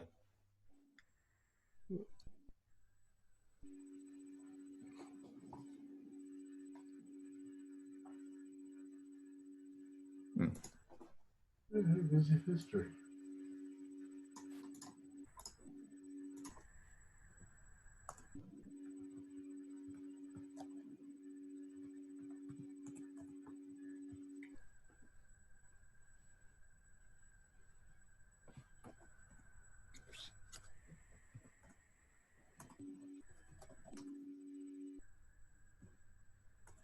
which is beast too.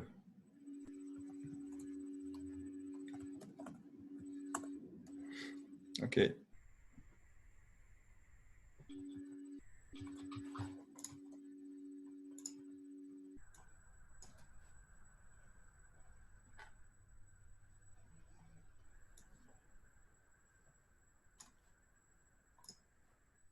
Is the API broken or something? It doesn't accept the hash, but okay, well, let's just check if transaction succeeded at all. So we're gonna check balance. No. Still 0.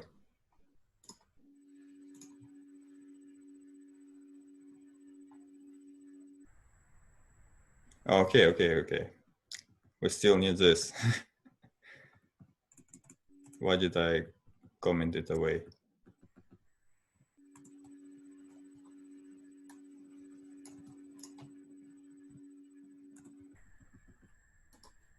So,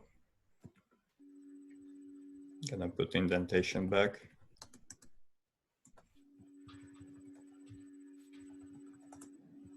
Okay, now let's see.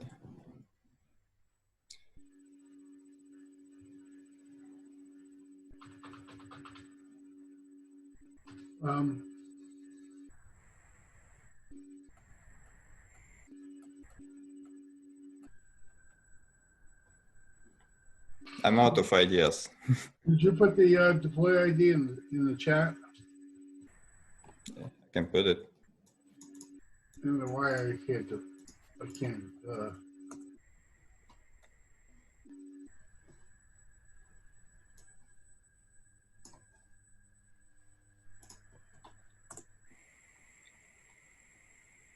I send on Discord.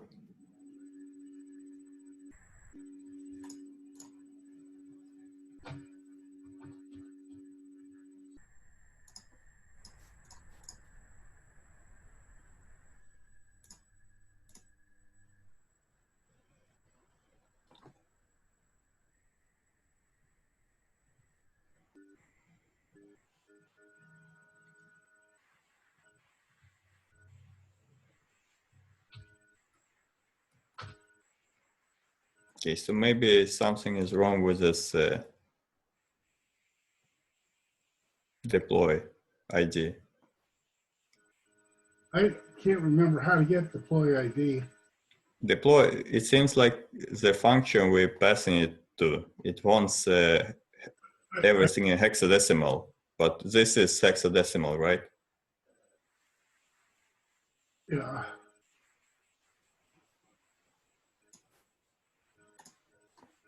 Yeah, that's what it wants, right? Yeah, apparently maybe it's out of range somehow, somewhere, but it shouldn't. So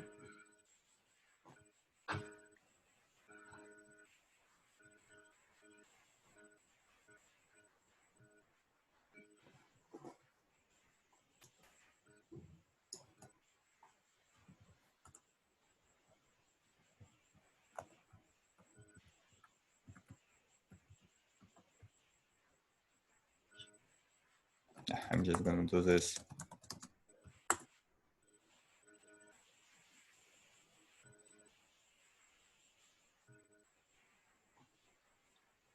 So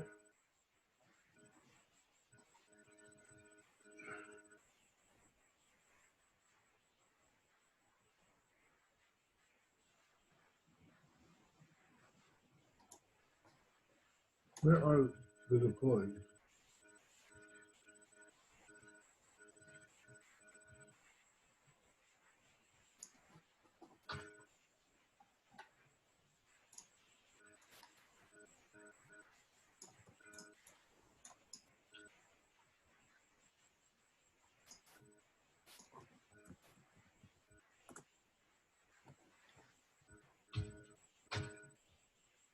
Couldn't find block containing deploy with ID.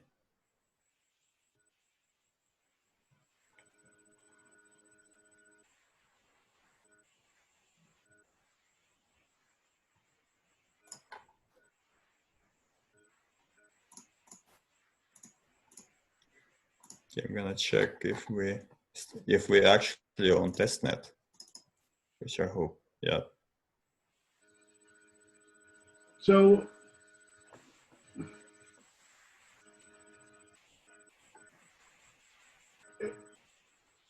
if I look on a block and I see the deployer, Okay, now I get. I think you forgot to change here to testnet. Oh, Okay, now I don't think how we missed it. So if we just comment this out and run this, and we can actually run it all at once.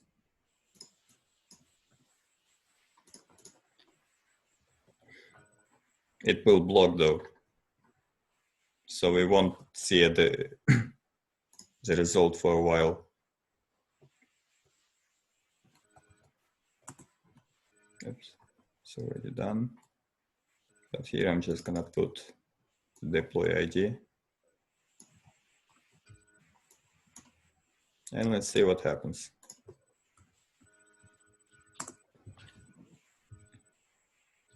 Deploy is not defined.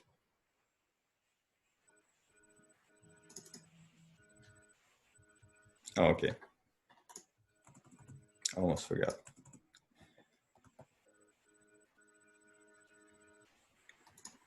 So this should work. Almost guaranteed.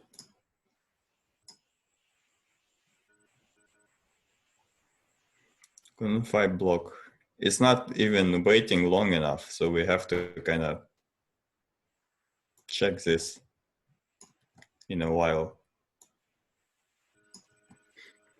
So what's a common like process of checking finding a block? Do we have to like query the nodes all the time, like every 15 seconds or something? What's the best practice? The best practice is if the contract writes back to the deploy ID a result that is then read from the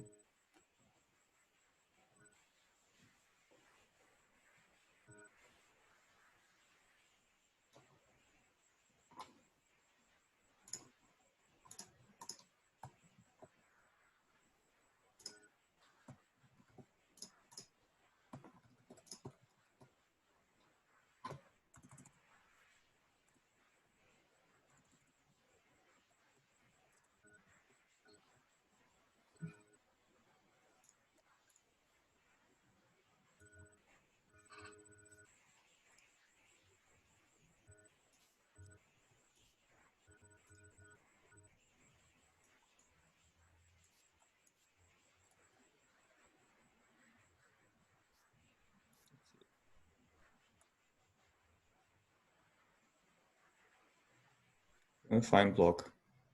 So it's either did not,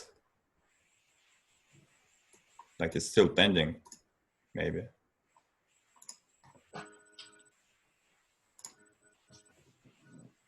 Yeah, well, how do you get a promise for that? And it's like, that's what he does here, right? He does the check balance and he waits for something to come back on the deploy ID channel.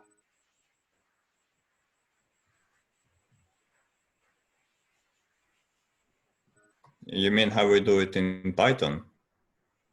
That's how it, no, this is in JavaScript.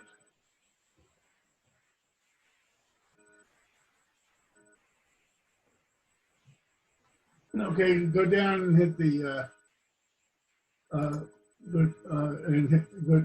go down and look at the deploy option in that page. There is one, custom deploy. Right. Click on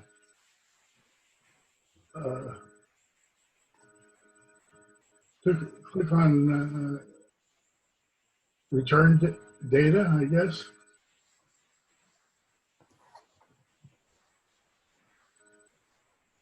Okay, so if you run that, you know what you get, you'll get what's written back to there, and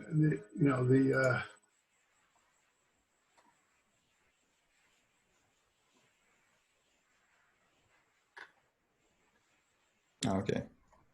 Need to import a test.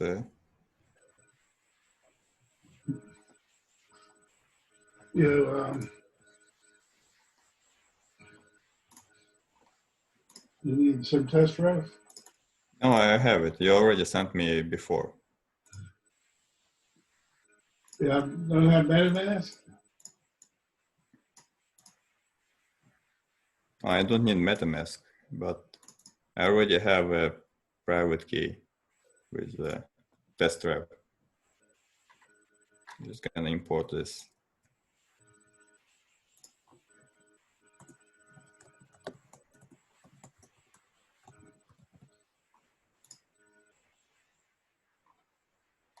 So we check balance here. So this is 10,000 ref, right? Test ref. So I have to send from this one.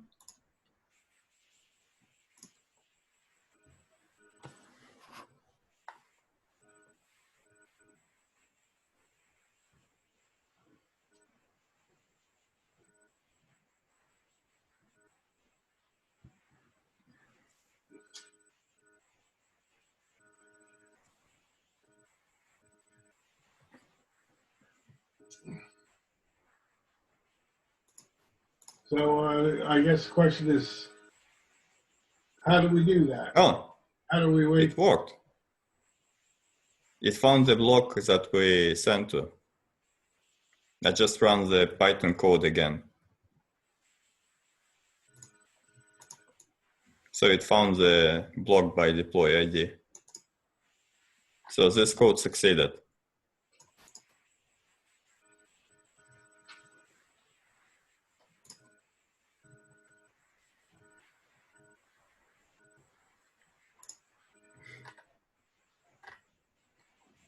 So if we check the balance now, it should be correct, right? So this should be this one. This should be depleted. Yep.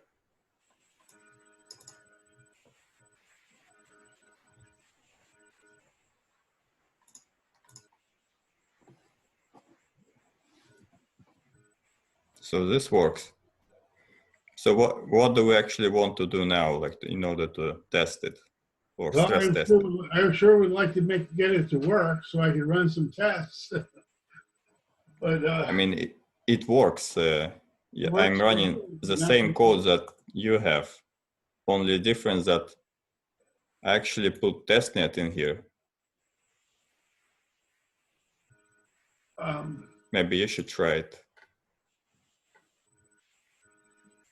And then I don't get the same error like with the client as you have. Right. That's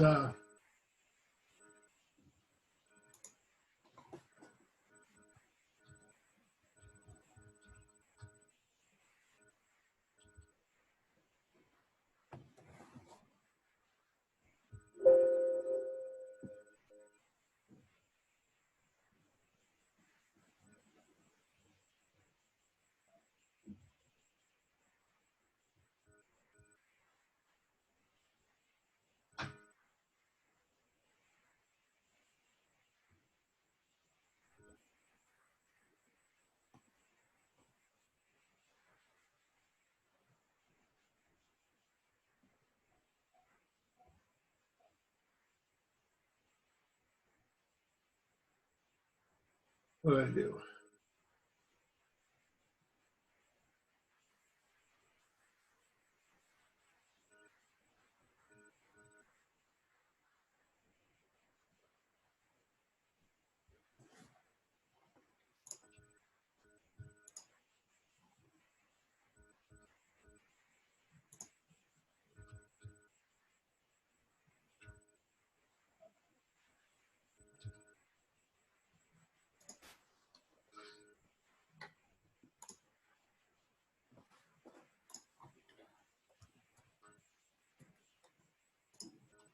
I mean, now our client object has no attribute send deploy.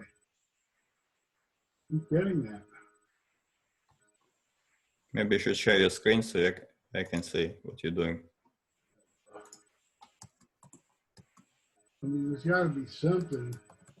Because I sent the file to you. So if I look at where this is defined, I get to the client.py. If I do this, send deploy, if I go to definition, okay, it knows where the definition is. Maybe you're running some sort of older Python version. Can you check which version you're at?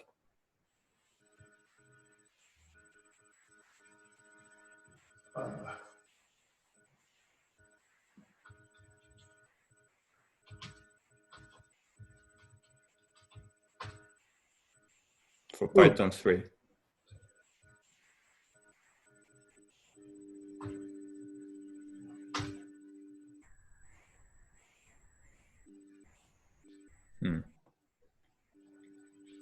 Which version are you running? I think the same. Yeah, exactly the same version. So what should be different?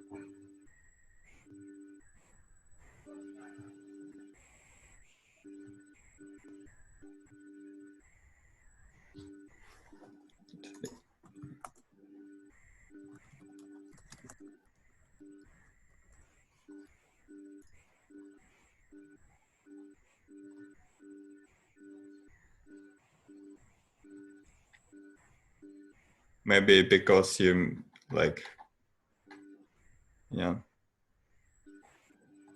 I mean, someone suggested that to run the Python and then put the TT so that it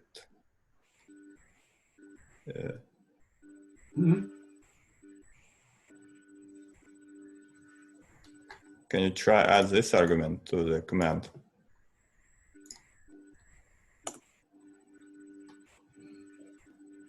To the Python command, so that if you're running like both tabs and spaces, maybe it kind of screws everything up and can't find the definition.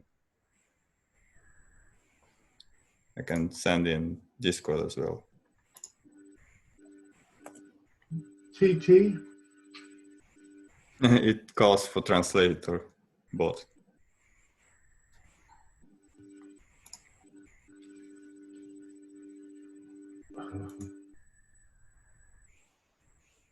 So if you try to run the Python command again and add TT, maybe it will fix it.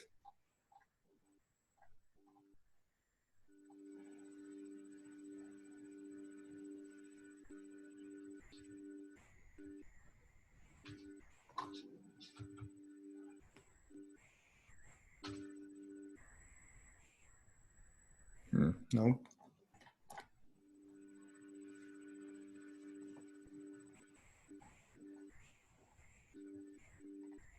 You have to keep looking.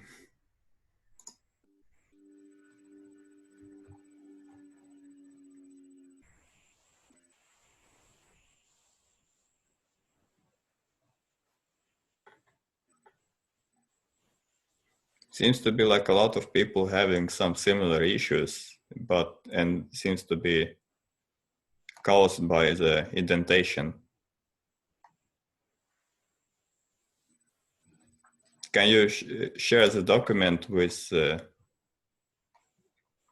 you remember we installed the plugin where we can collaborate on the same document. It's gonna make it a lot easier.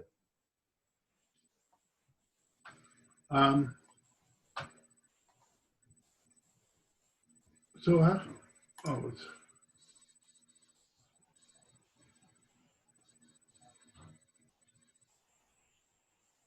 I don't know why I don't see the share here anymore.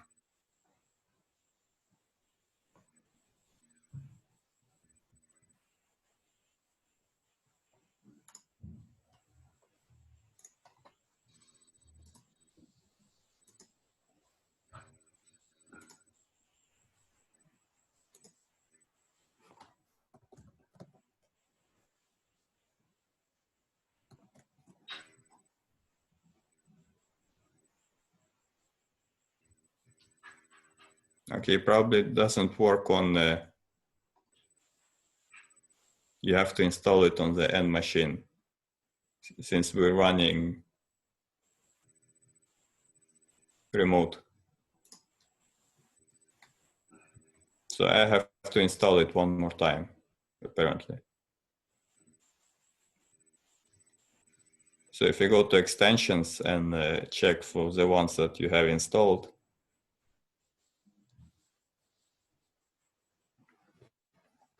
if you see the one, scroll down through the ones you already have installed on top. At the very top, yeah. There are some disabled ones. You will see them. Keep scrolling.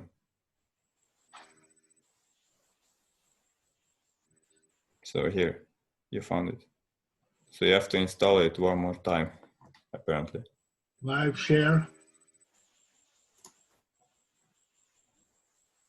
Is that what you're talking about? Yeah.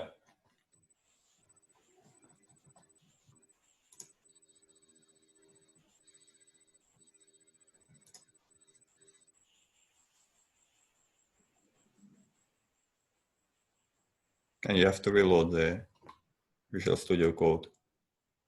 You can just press reload. Where's reload?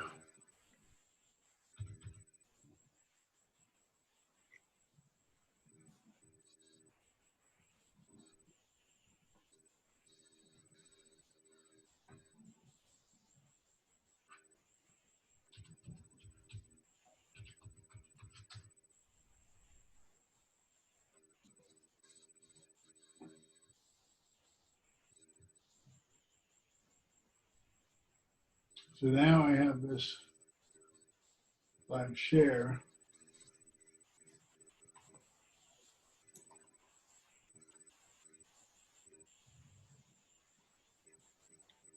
Yeah, press install. Otherwise, links might not work.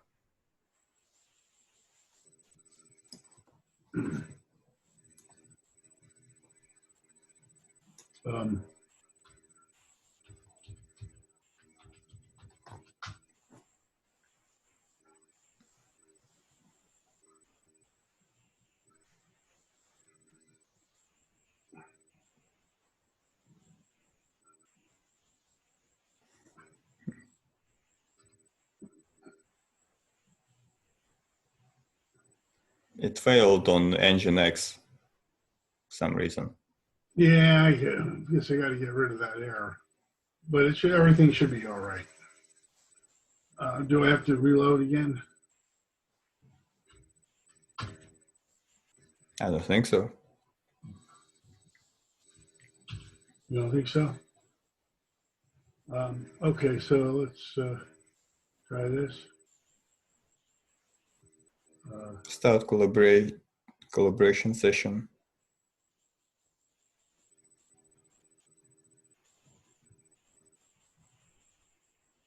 Oh, recent contacts.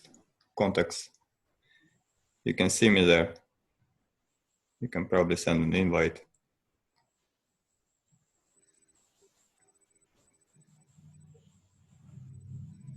Oh, copy the clipboard. If you press on the mail icon, yeah, send by email. Invite by email? Yep.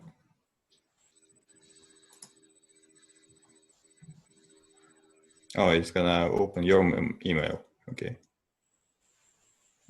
Maybe you can just invite through link somehow. I don't remember. Yeah.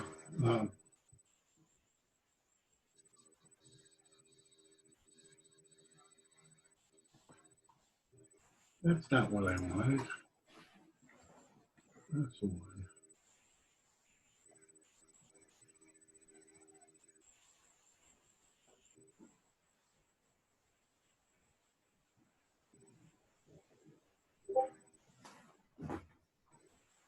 Well, where do I put it? On share.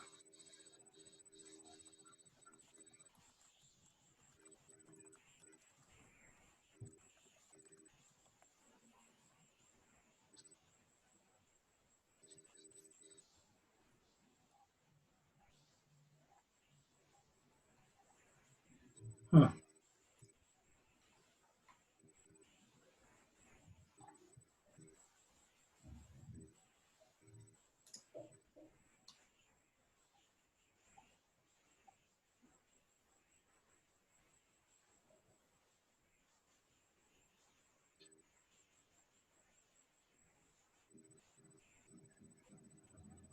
Invite link copy to your clipboard. Oh, okay. Seems like it succeeded. Yeah, we said that before too, but forgot about it.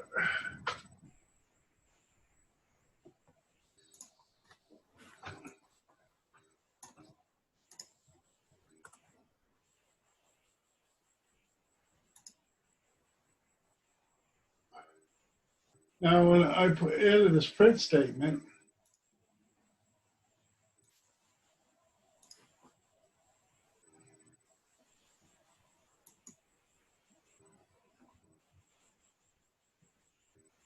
am I not supposed to have an indent here? No, you should have, but make sure you use the same like indent. Do not mix tabs with spaces. And you can also like change rather than having with, you can just say client equals to a client, etc.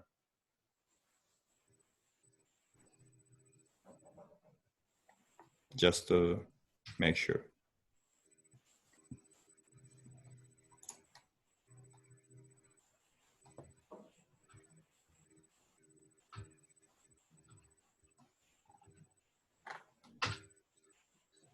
What?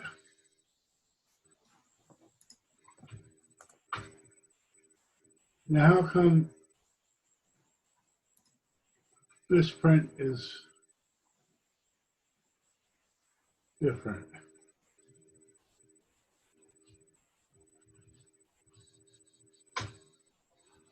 Okay, so now I have a straight line. Yeah, try running like this. Oops. File.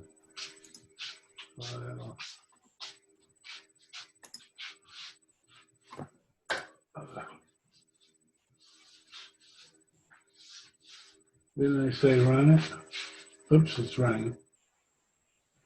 No, same error.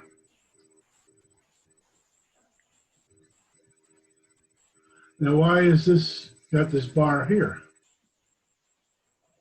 It's a breakpoint, I think. Oh no.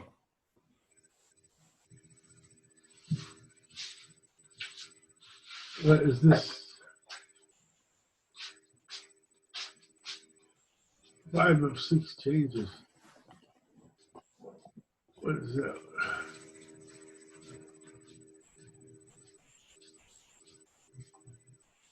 Yeah, I can see what you see now. Finally. So you want? Can I try something now? Sure. Do this. Oops.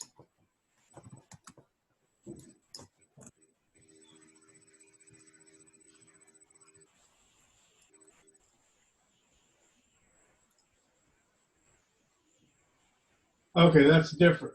Well, Uh, we're not doing the width. can you try running it now? Yeah. No, you can't. What happens if you run it? I'm not sure. No, it's syntax. Oops, forgot this. Okay. Try to run again. Try. See what happens when you run. I think it's just gonna run locally. Yeah, it wants a debug config. Huh. So, Maybe I can run from here. I have the same terminal as you. Let's see. No, I cannot do anything. It's like run without debugging puts a whole bunch of stuff here in the environment. Whereas if I right click on it and I hit run Python in terminal, it doesn't put all that stuff in the environment.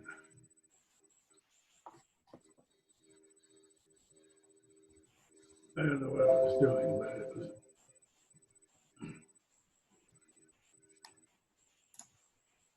But it sure doesn't like that.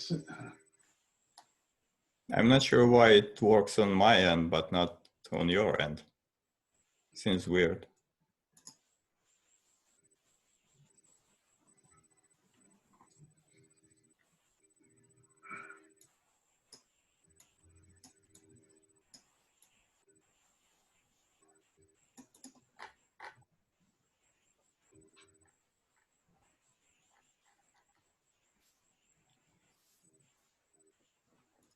You can just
can you look at the lines 38 and 42? I'm sorry, what? No, in the example code online that someone shared. You were looking at it in the browser. Oh, Yeah, line 38. Okay, it could be like potentially some error in the library itself. but yeah, But I don't see anything we have wrong. the same version of Python, so how could that be? Okay, if we go to our client and we go to definition, okay, There is one standalone function that's outside of the classes. I'm not sure if it's relevant. Probably not.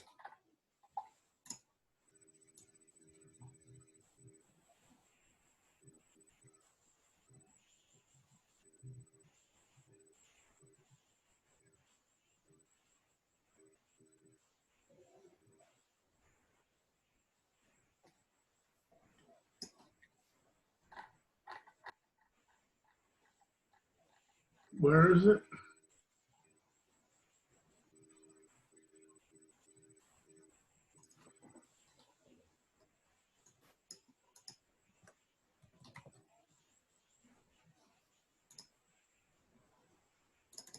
I don't get it. If I do this,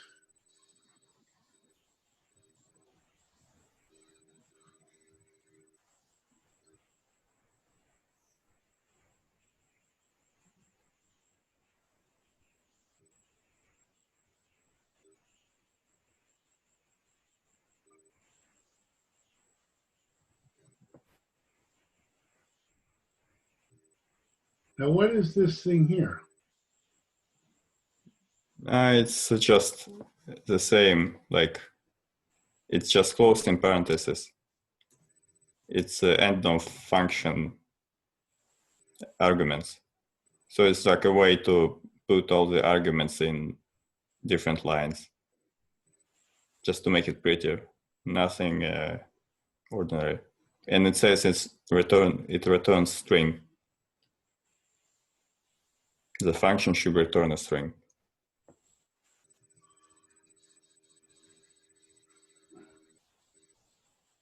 So if I take this, and I put this up here,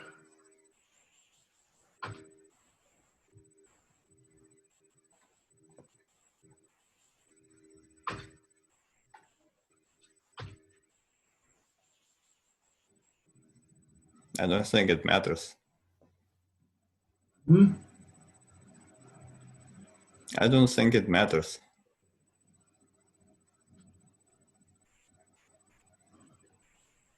Shouldn't make any difference, right?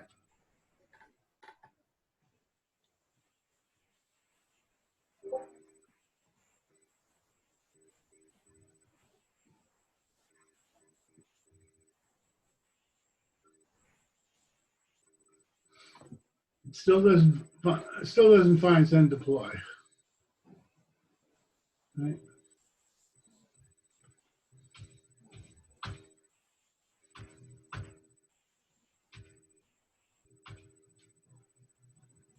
Can we do anything else, like exploratory deploy? Will it succeed?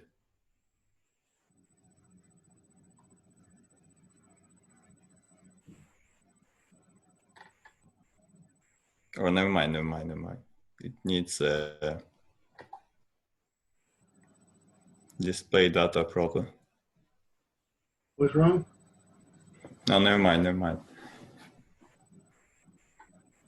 Maybe we should just do what's inside the function and avoid it, see where it fails.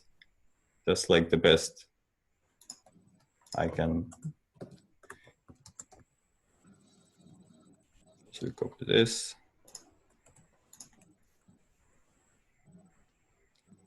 Let's see. So we're sending a response. Deploy, we're sending a deploy. This is what we send. Yeah, this is correct.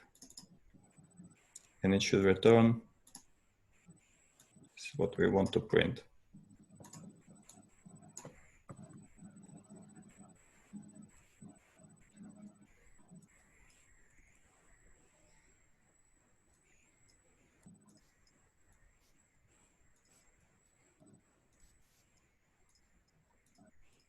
I wonder if with this fails. Can you check?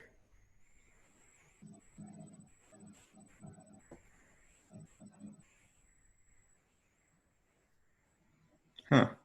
It worked. I don't get it. Magic.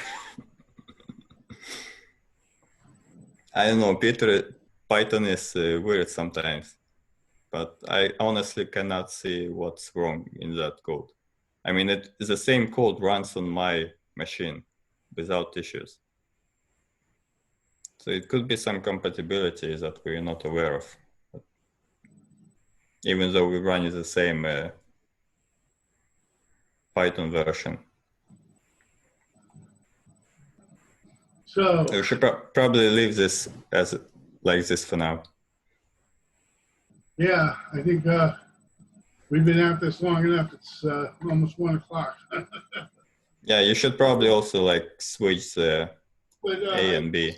I guess so the point is here that every time we run this, it's doing a transaction, right, on testnet. Yeah. Especially now since I switched B and A, so that this account, since this account is funded to address. So you should probably just switch. No, it's okay. It's correct now. So from address actually now has ref, and to address has like. Okay, I didn't change. Small amount. I didn't change this one. Yeah, now it's correct. Correct. So this code works. Now you can just simulate a bunch of users and make a bunch of deploys, like in a for loop or.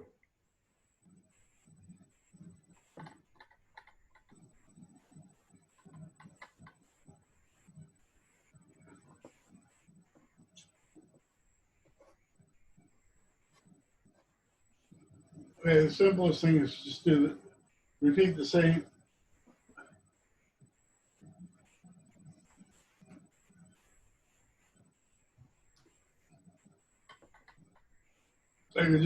Simplest thing is just replay, do the same transaction a number of times.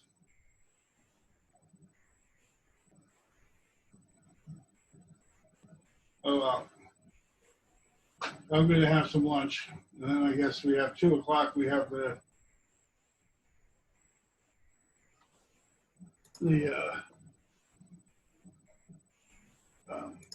closed door session. Oh, that's right. Which I We guess have a ton of stuff to ask Greg, like what's the deal with RChain? Like we need to get some answers. Like. All right, Guy. Thank you so much for coming on and getting us this far. I think we're at a pretty good point here. I don't know if I'm going to be able to make changes to the Python file and have it still work. But I guess we'll get with Sal and get the sandbox added to this. Yeah, I'm just gonna like install the sandbox on my stationary PC, on my workstation, because I can't run it on this laptop. It takes so many resources to the point that it's barely usable. So, and then I can just take a look at the integrated tests that already been done and see if we can like put this code in there, but actually can like simulate a bunch of users. So extend it upon this that we made work right now.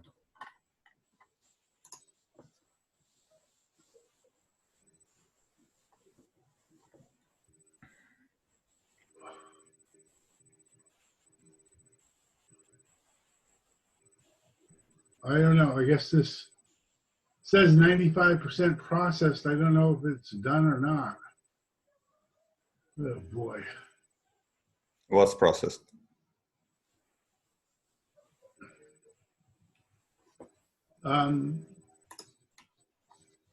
Ideation workshop. Did I kill it? It says Oh, process, you mean uploading? still processing video. That was a long one.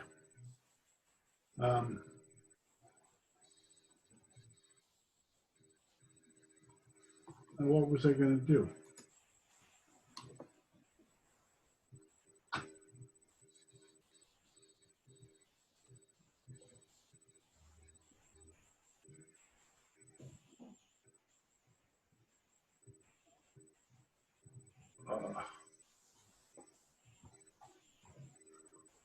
I'm going to delete that.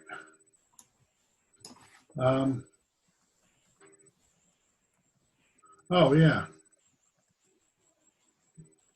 Now I remember what I was doing. I wanted to do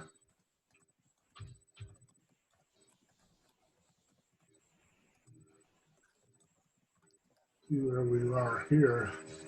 Well, there's two places. One is the sandbox. And if we look at the sandbox in that, I have activity.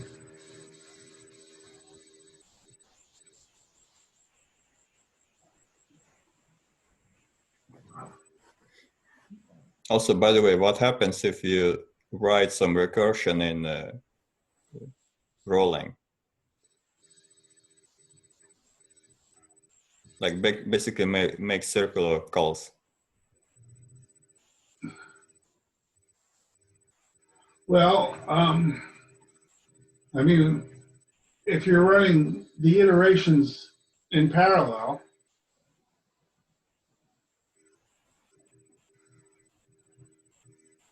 you can have a problem.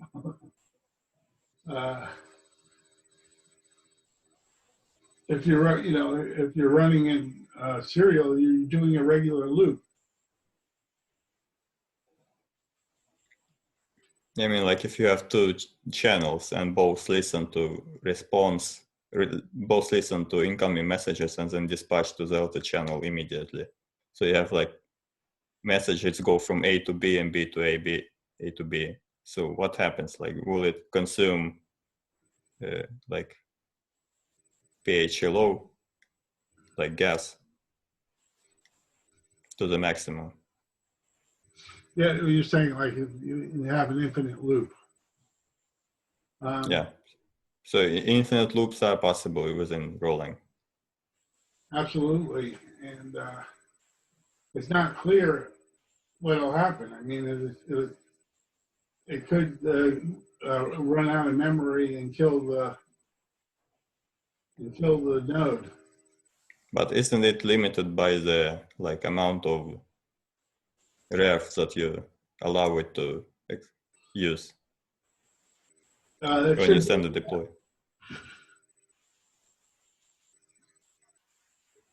So,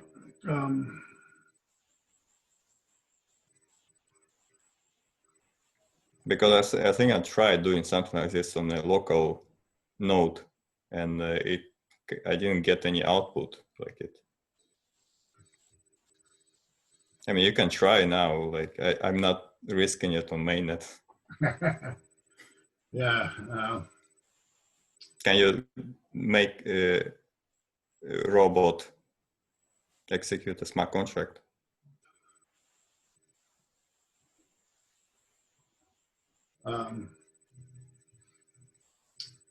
Yeah.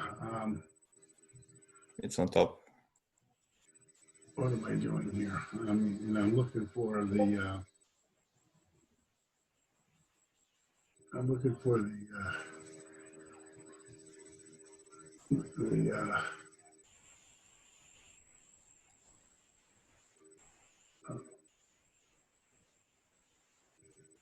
node runners.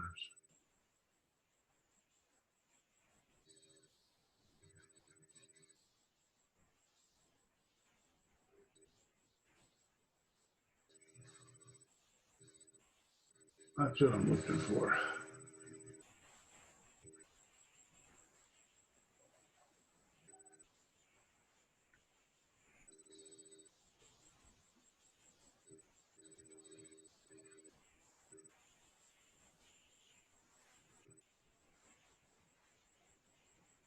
So there's 5 nodes running on the sandbox right now.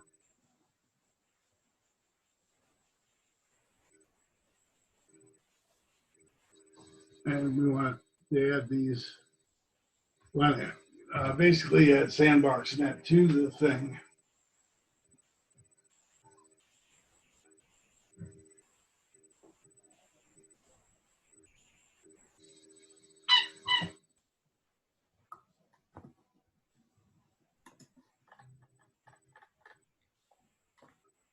So I can just switch the addresses to sandbox and deploy there, right?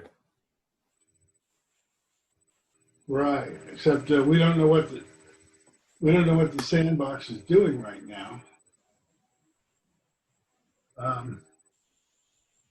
It's certainly not all that busy, but usually we like to find out what they're using the sandbox. Usually we want to coordinate on what we're using the sandbox for.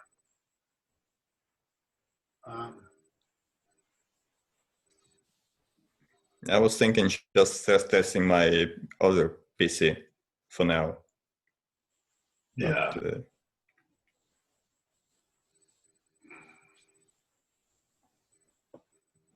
Well, one thing we could do is simply run this in a loop going to a local node.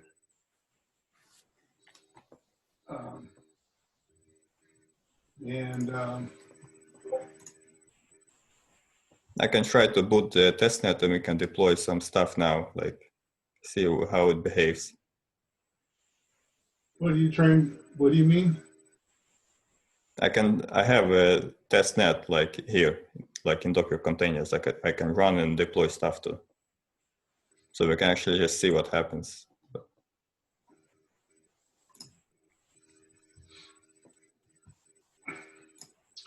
Well, how do you want to do the loop? Just basic smart contract, like new A and B. And then you send from A to B. Yeah, I don't know. I'm not sure if that's going to, I mean, that's interesting, but that's not not the test that I was looking to run. I want to do this in a loop. Now I could just do it from the shell. I could just do it in a loop from the shell to send it again and again. But the question is, where to send it to.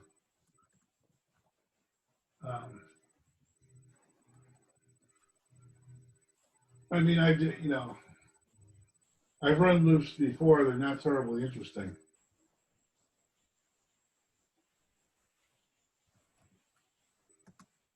They were, of course, to see what they do different.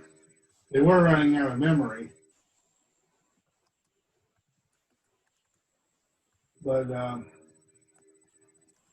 that may be different now.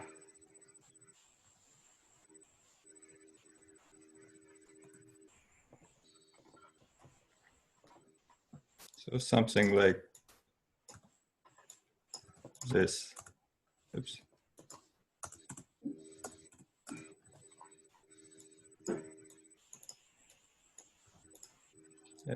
I can share my screen now. Can you see it? So what happens if something like this is run? Like you're sending something to B, and then B, if it receives something, it sends something to A. And if A receives something, it sends something to B. And it kind of goes in a loop.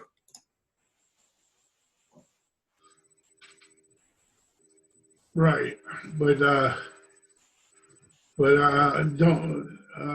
you don't want to run that on testnet. Certainly not specifically not on mainnet, not right now. But will the costs just go up until what happens?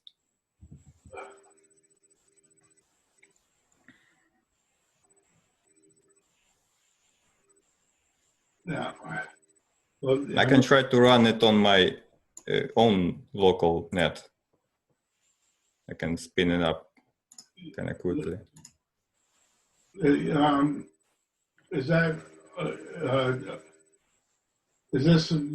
your machine Linux or Windows? Windows, but I'm running like Docker containers.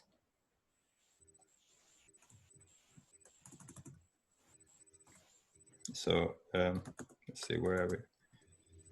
So will the localhost link work for you or no? What? Can you use the localhost? Yeah, localhost, that's what I meant. So I can just Docker compose. I think it's char YAML. Yeah.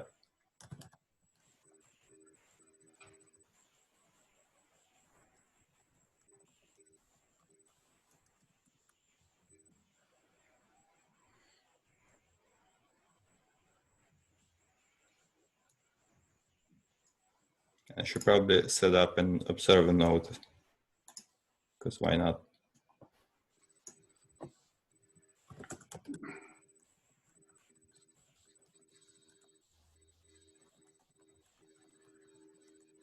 What do you have?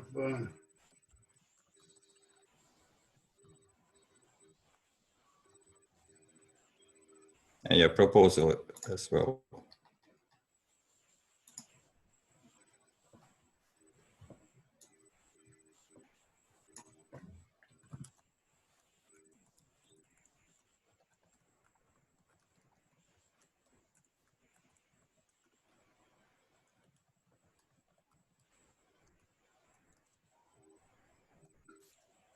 That going to run no on localhost? What? Yeah, it's all localhost. Let's see, poser email up. And now if I spin up my own, I might as well.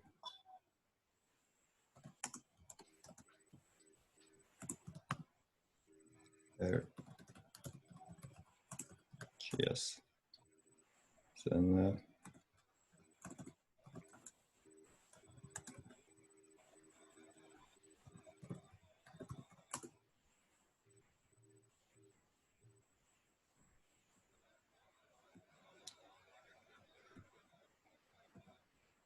start web. Yeah.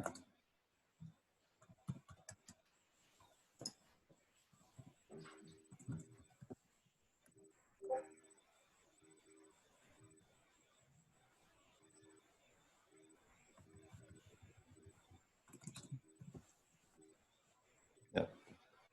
No.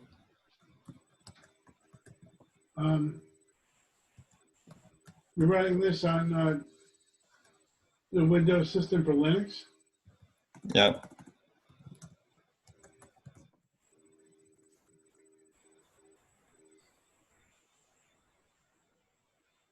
Yeah, that should be it. So now if I go to localhost,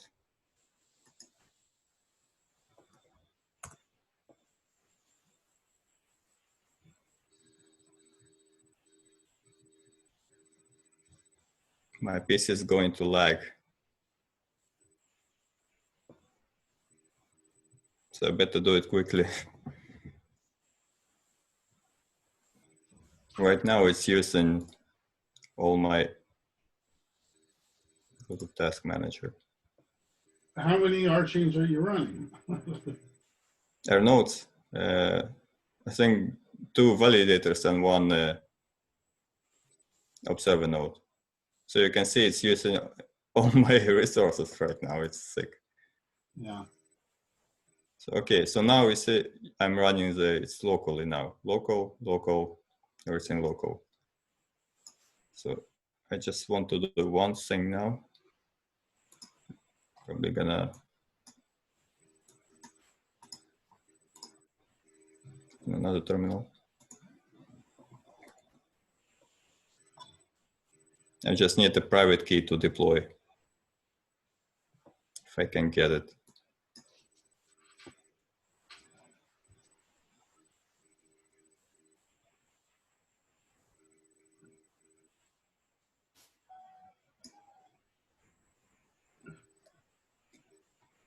I'm just gonna go to GitHub instead.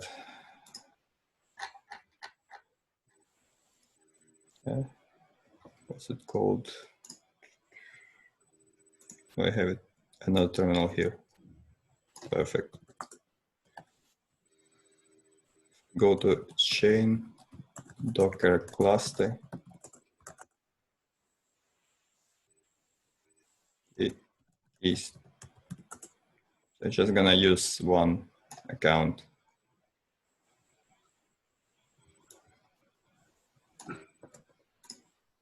So, and we're going back to our local port.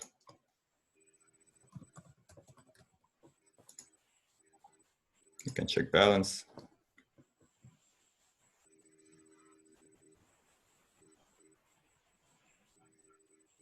So, one ref. And let's see, where is the sample code?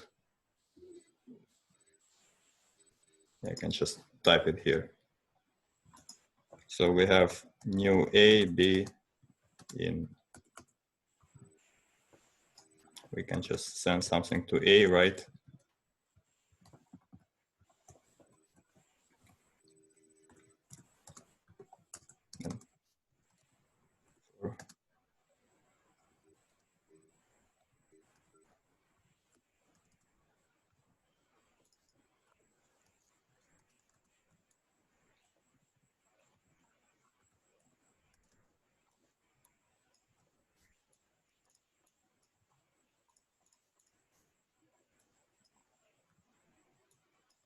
So, should we try it? It's going to run on my local testnet. Yeah.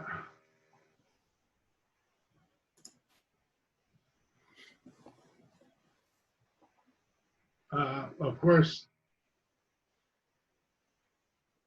we don't know if we're not reading any result back, so it's going to fail. Always say it fails. Okay. But that doesn't mean it's not still running. I can check terminal what happens.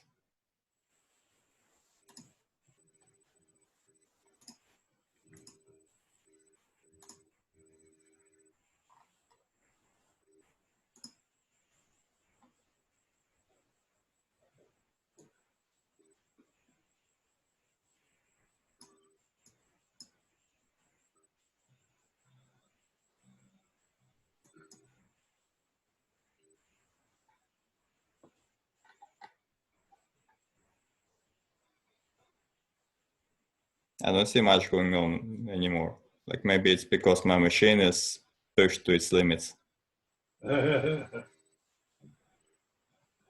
mean, there is no communication anymore between validators.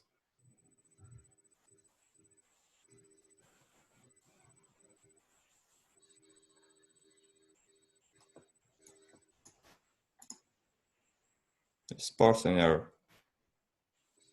Oh, okay.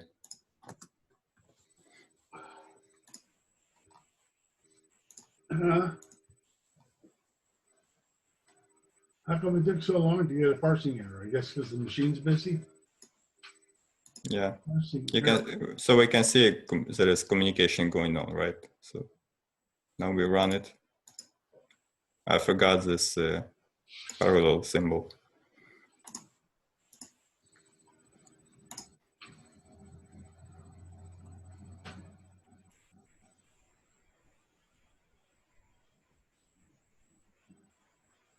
Okay, it got the code.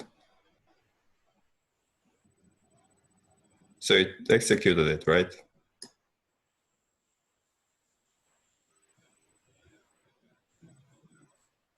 Should we print something to deploy ID to see how much deploy took? Or are we gonna see the result? No, we're not going to see any result. But it didn't break anything, right? I don't know. I mean, how long would it take for it to? I mean, if it's still.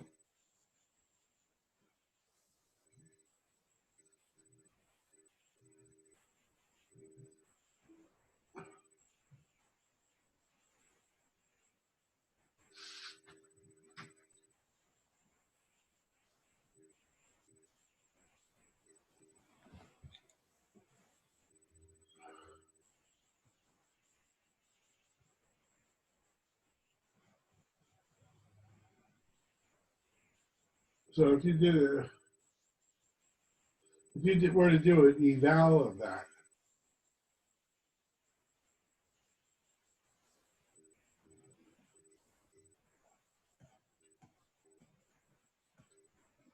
Eval, you mean on a single node, standalone?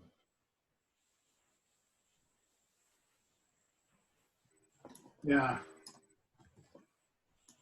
What would Can we just try the, if the node would continue to grow? we can try standalone. You're not really, not re-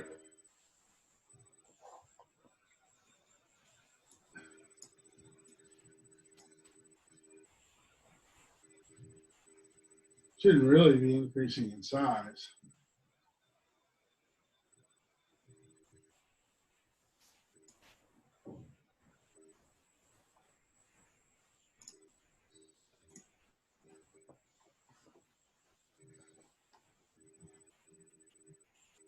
Yeah, my machine is slow right now.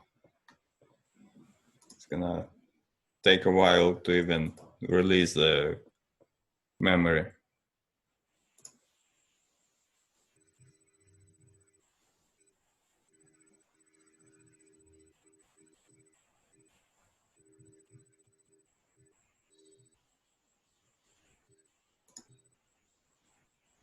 Yeah. So, see how air node.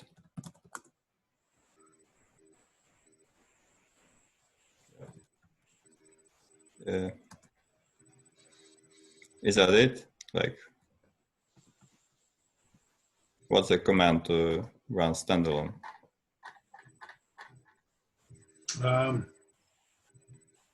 Just -s? Minus S. Now, actually, there's some issues with running that now if you want to be able to deploy. Yeah, but we just evaluate Just code. do an eval, I guess that's enough.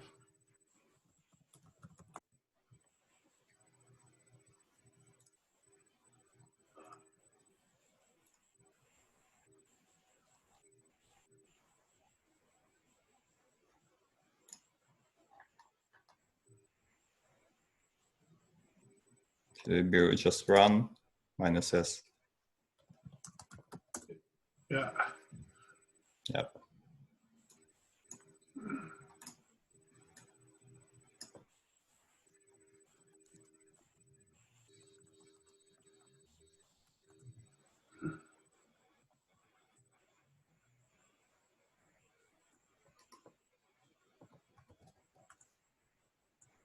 So node eval then test RChain. This should work, right? Yeah. I don't have to supply local address. I don't remember anymore. I did it before. Yeah, that'll assume local host. Can connect.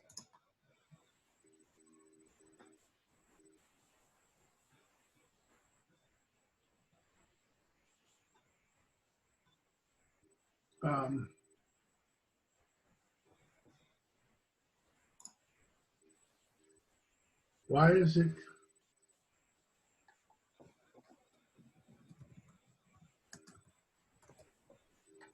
Where are you connecting to?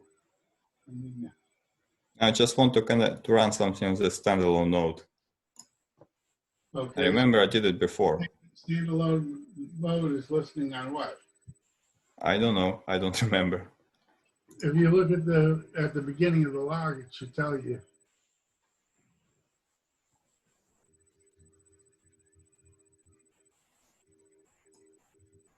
Guess at my IP.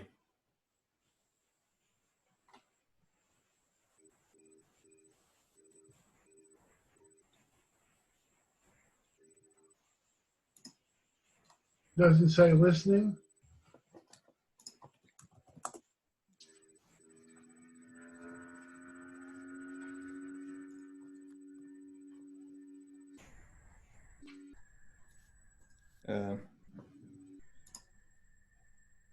It says listening on her node, so I can just bootstrap to this one. Right.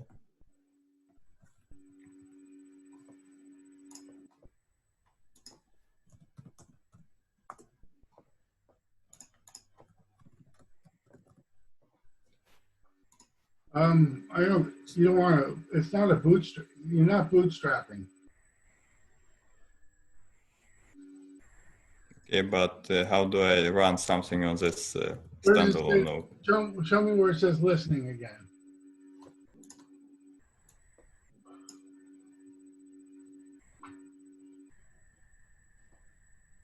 So it has an IP address there, right? That it's listening Yeah. on. It Yeah. says.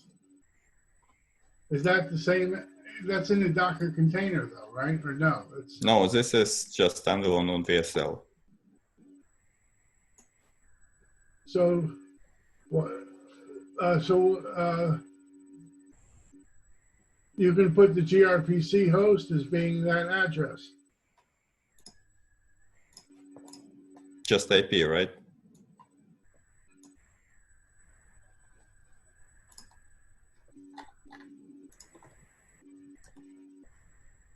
And how do I put it? Some. In the eval, you put -- gRPC host. Before eval.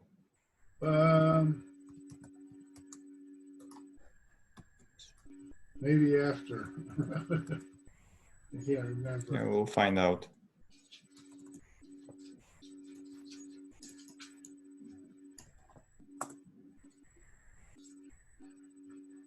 Oh, evaluate. I'm not sure if it's connected though. Probably.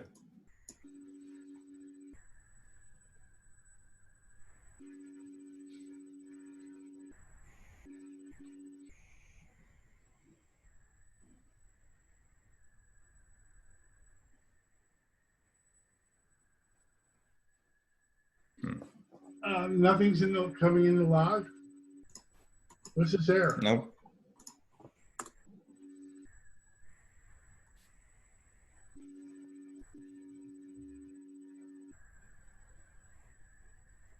No, it's not connected. We're not getting in there. I mean, it should default to localhost.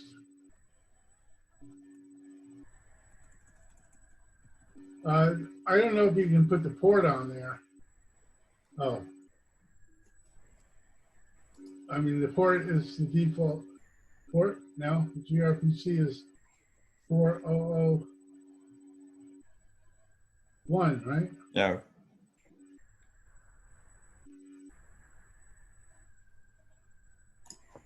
Should try this one.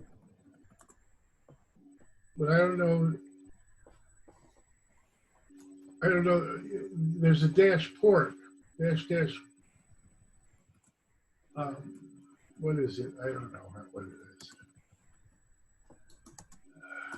It should just run. I mean, if you're running it on the machine, it should just be running it on the machine. Localhost. Yeah, but since it's VSL, it's using external addresses. I think it's Not using gRPC port. Is it 2? No. gRPC. gRPC. Okay.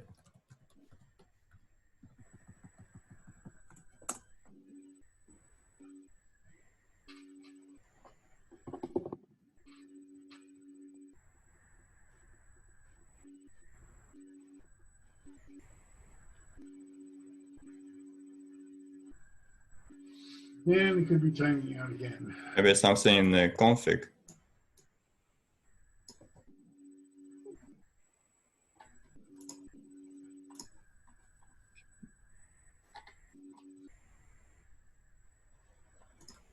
Did we get anything? No.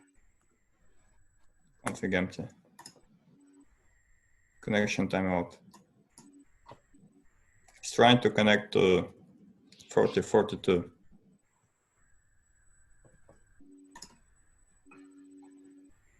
But it's an internal API. Yeah, it should work.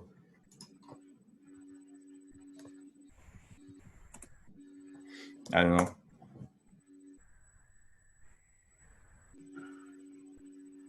So the internal one wouldn't work if you're using the external IP address. Is that an internal IP address? I don't know. I don't know.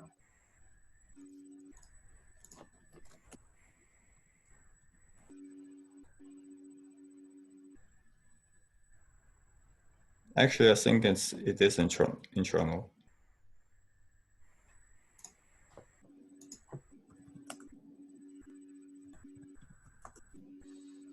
Oh, it's external. Okay, never mind. This was supposed to be an internal, I think.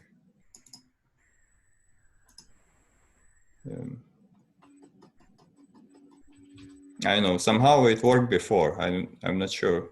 Maybe because before I ran it without VSL, just on Windows. If we did have a node on Windows, I don't remember. But I had it running before, like eval. I'm not sure what I'm doing wrong now, though.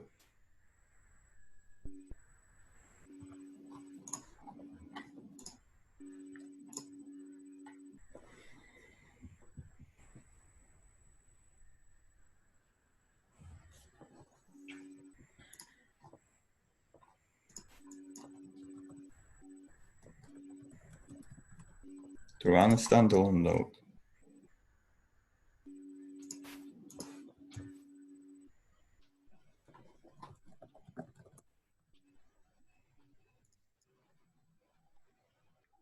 No, that's not it. Or yeah.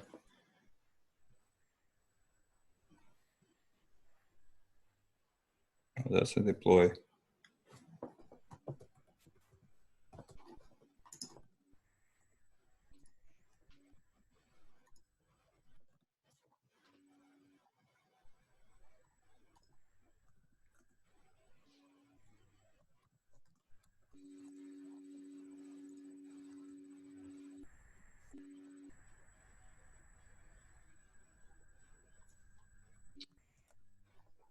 Oh boy. It's not really important, actually. Like, I have already a testnet sandbox running. I'm not using standalone anyway. Yeah.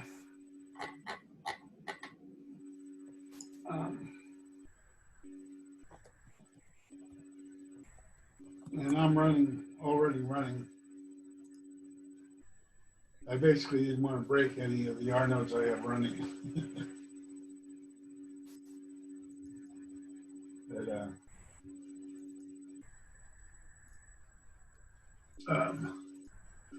But, okay, well, I'm going to get some lunch before the 2 o'clock meeting. Thanks again, Yeah. Doc. Take care.